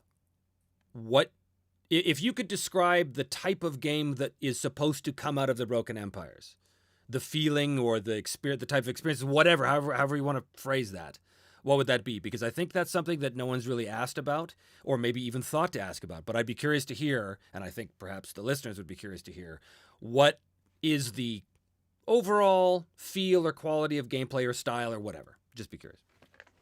I don't think I've ever felt so powerful and so powerless at the same time in any single game as like the Vampire Requiem, essentially. Requiem, It's sort of a plus or minus. mashup between V5 and Requiem. Whatever. Because like powerful in the sense like you get to do cool things. And I definitely feel the impact of our decisions on the world. Like, oh no, we are movers and shakers in this world. But the consequences and the tough decisions are stressful and terrifying and thrilling. That's really the main thing that I get from that sort of thing. And that's absolutely going to be something that you'll see in the Broken Empires. You're going to find that your characters become important because you are playing people that are going to push against the world, but it's going to push right the hell back. And that's what's neat about that gameplay style. It's not just going around and punching gods in the face, which is fun for its own kind of vibe, get up to level 20 and getting all the super cool things, but everything feels tense and important. It never really slows down. It just changes, and the longer you play, the more figurative players get in on this. You involve more factions and more people and more entities, and it just becomes this amalgam of. I mean, for me, it's an amalgam of stress, but it's good stress. That's what it is to me. Is just like you are able to enter the game and feel important in a way that isn't just like, "Hooray, you saved the princess! Aren't you so proud of yourself?" It's like, okay, cool, we did the thing, but at what cost? That's what's really cool about it. And even just like the decision of like, what do I spend my success levels on for like in combat is going to feel very critical, as well as, well, am I going to talk about this in this kind of setting, or am I like, is this guy kind of a worm and I want to like threaten him and he's going to respond more to that? Or is he going to go more of a protocol sort of thing because like he values that? Like there's so much tension in every decision and you have to mean it as your character. And that's what I think is really cool about just your GM style. And that's absolutely infused into the Broken Empires. Yeah, I'm definitely which is interesting. I like your answer, Ty, but I have a different perspective on it, of course, Cool. which is good. But Great. I like that, but I didn't even think about that. But for me, I'm usually a GM, and there's a Mhm. real nice sweet spot where I stop worrying about the small stuff, and it just kind of flows, and there's just this yeah, I just yeah, I have an answer for that, and I have it almost immediately, and um I think that's something that I've enjoyed about the playtest of the Broken Empires, and seeing it sort of taken out on the track to open up full speed would be, I would imagine, to be quite like that. Is the give and take between not just the GM and the player, but also all players, is one that is really fulfilling, and that can play off of each other in such a, I almost want to say, effortless way. There's so many tools at your disposal, um, in the Broken Empires to really take inspiration from not just your own actions and not just the actions of the GM, but anything, any little piece of the world, to take that and build on it in a collaborative way. And well, that's kind of the whole point of playing tabletop RPGs, right? Is that collaborative element. And No, so, it's to get a unless you plus play 3 it solo, sword. sorry, unless you play it solo, That's my not bad. Sorry, guys. Sorry, guys. That's not where I was going, but yeah, that's better. But yeah, I think that the I'm going to call it the opportunity for opportunity, which sounds redundant, but just that it's there, and it's always available to you. Cool. I think those are great answers. I agree with both of you guys wholeheartedly. The only thing I will add is I think that when I think of the Broken Empires and I compare it to other systems, other games that I have played in the past, and of course, like most of us here, I've got lots of years of playing D&D and all of its various editions, but the Broken Empires really stands apart because characters in the Broken Empires, if I'm playing a player character, it feels real, more real than any other character I've ever played. And this is a function of we got away from stats. I look at skills, and I look at the skills and the expertises and the talents that my character has on that character sheet, and it just evokes a whole nother level of detail for me. I can see and feel that character in a way that I never did in previous other systems. Um, and the fact that this game is so goal driven, your characters have got specific goals from jump. From the moment you create your character, you know what your character's purpose is. You know what they're pursuing. You know why they're in this world. You know if they've got a nemesis. You know if there's somebody pursuing them. You have a rich backstory, and that just makes the character feel great. I'm also not a fan, after playing role-playing games for so many years, I'm done with the days of playing superhero characters. I don't need that anymore. I really, really enjoy playing gray characters and flawed characters. Again, this just makes them feel more real to me. A character that has some whether it's something that's incapacitating them in some way, they've got a tick, or they're just not perfect in some way. Those are really fun challenges to do around the table as a role player.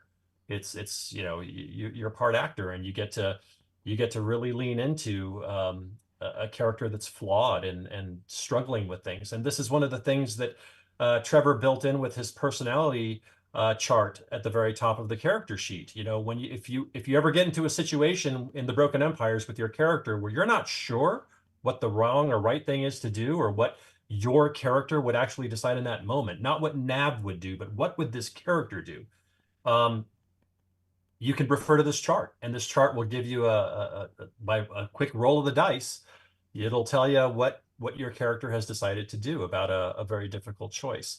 So all of these things just make the game feel more real to me. The Broken Empires is for I'll say it's for experienced role players. That you're going to get a lot out of it if you're accustomed to playing characters with depth. And the GM, it's of course incumbent upon the GM to use those character goals to prod you along. And Trevor's a master of that, as you guys can imagine. You know, he knows your character's buttons, and boy, does he know how to push them. And he knows what levers to pull, which is what keeps the Which drama knives flowing. to twist. You know, it doesn't always have to be stress, as Ty was saying. It is certainly stress and tension, but I think the Broken Empires certainly has a very satisfying sense of risk reward. So if you are going to find yourself in a combat, and boy, you are really going to think hard about getting yourself sucked into a fight, because there's lethality is the thing, and you can die, and you can get infection, and there aren't a lot of places to rest when you're on the road, and those are all serious considerations that you will take when you're playing the game. It just makes it feel real. It makes it feel like you are in this world, inhabiting this world. The world is moving around you.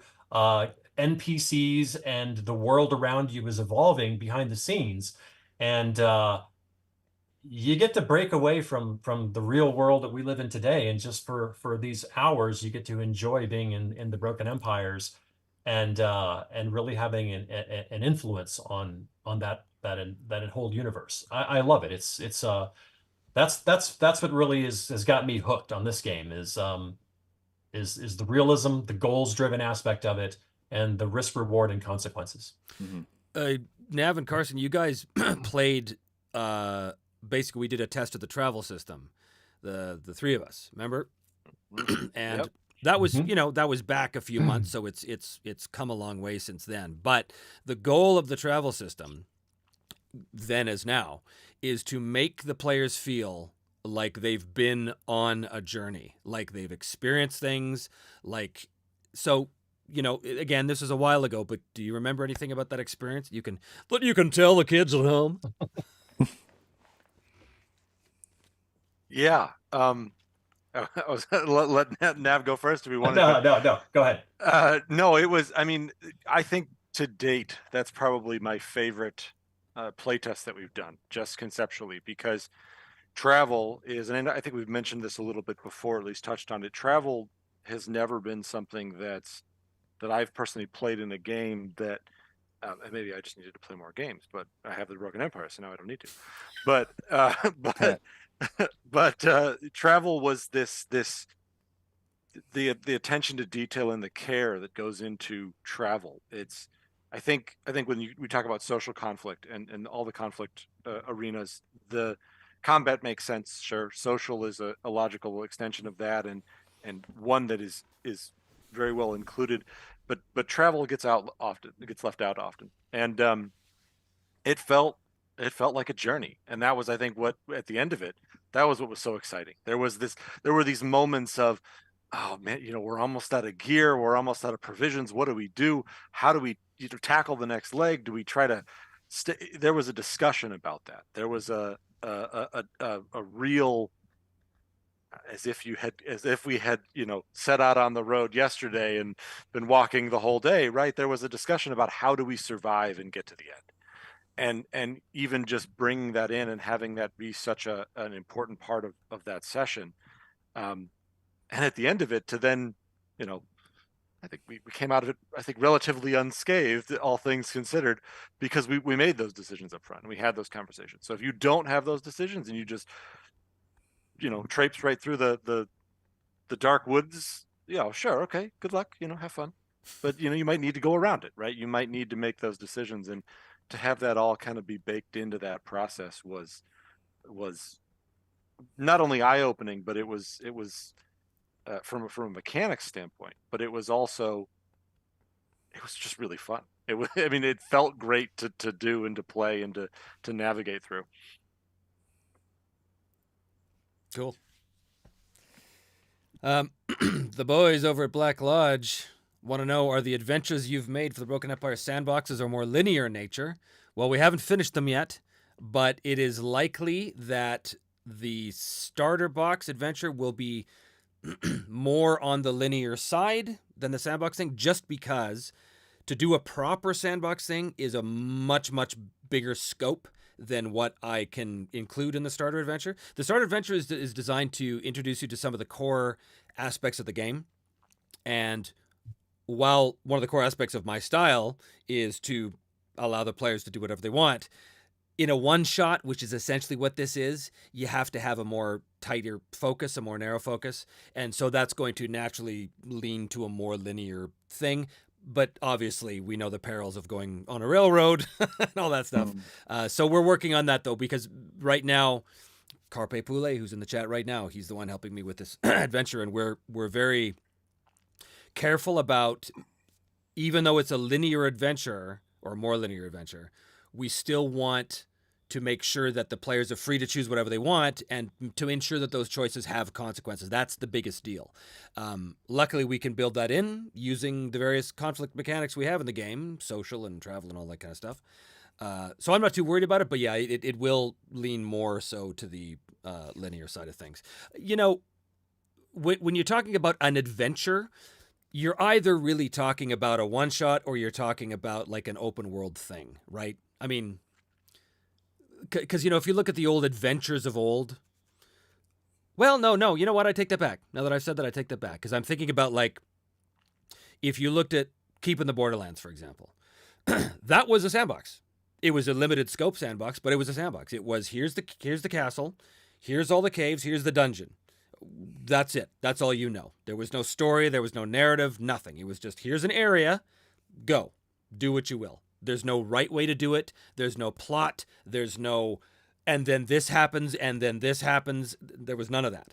And then we got into the 80s, where we had the era of Dragonlance that came along and said, oh, no, now it's about epic storylines. And then in Act 1 of this module, the characters do this. And as soon as I saw that, even back then, I was like, what do you mean the characters do this? How do you know what my characters are going to do? You know? So then you had the super, super linear modules like that. But you also had like regional modules, right? You had like things like the Forgotten Realms. Forgotten Realms came out, Greybox Forgotten Realms, with something like the Savage Frontier, which were the greatest supplements ever released for a setting. The Savage Frontier, awesome, in the north of Forgotten Realms. And it was a big sandbox. It was like Keeping the Borderlands. Here's the stuff, go. There's implications of story, there's implications of plot, but all plot meant was, here's the key NPCs and here's their machinations.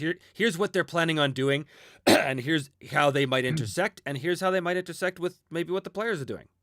So when I think about writing an adventure, what I think of is, how do I write an adventure for these characters? That doesn't mean, how do I write a story that I know these players are going to follow? What it means is, like, to go back to the vampire thing, because we've got two of the players here.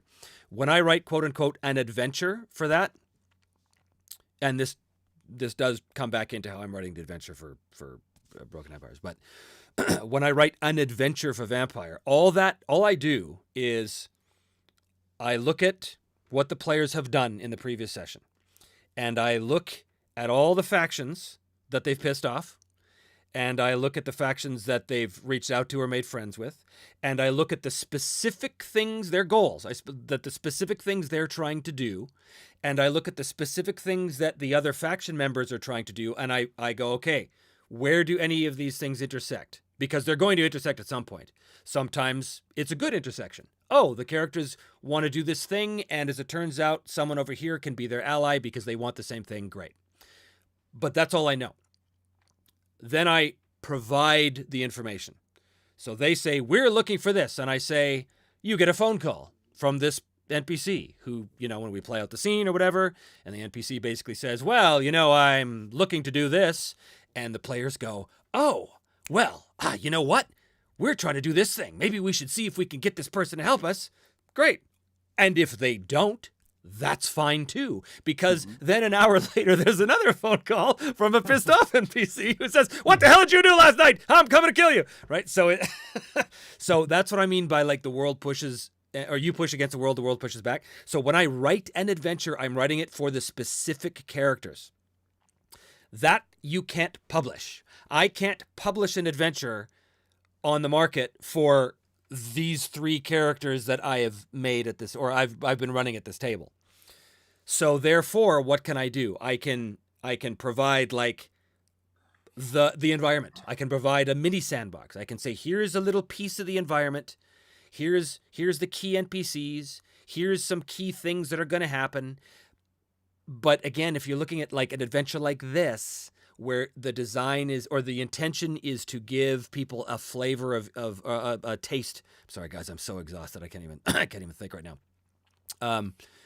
You're trying to give people a taste for the rules, for all aspects of the rules, without bogging them down too much. And that means that you can only do so much. So it must move towards a more linear thing. It's got to be, here's these pre-gen characters, here's their specific goals, and here's the exact environment in which they find themselves. How they achieve those goals is entirely up to them. But as they move through that environment, they're going to necessarily come up against these obstacles that may or may not have anything directly to do with their goals, but they're obstacles nonetheless. And in order to achieve their goals, they have to come over those obstacles. But again, how they choose to do it is up to them. Right now, Ian and I are talking about the plot, so to speak, of The Witches of Grimdell. And we've got an idea of what we want it to be, but what's really cool about it is it's like, here's these 3 factions, and the players are aligned with one of them, but they don't have to stay aligned with one of them. As more information comes, they can decide how to handle this. And, you know, some of those factions' goals are going to align with their individual goals. Some of them are going to be antagonistic to them. Right? So it's going to be entirely up to the players to figure out how to navigate this little area. So I don't really know. That's not really much of an answer to your question, boys. Sorry.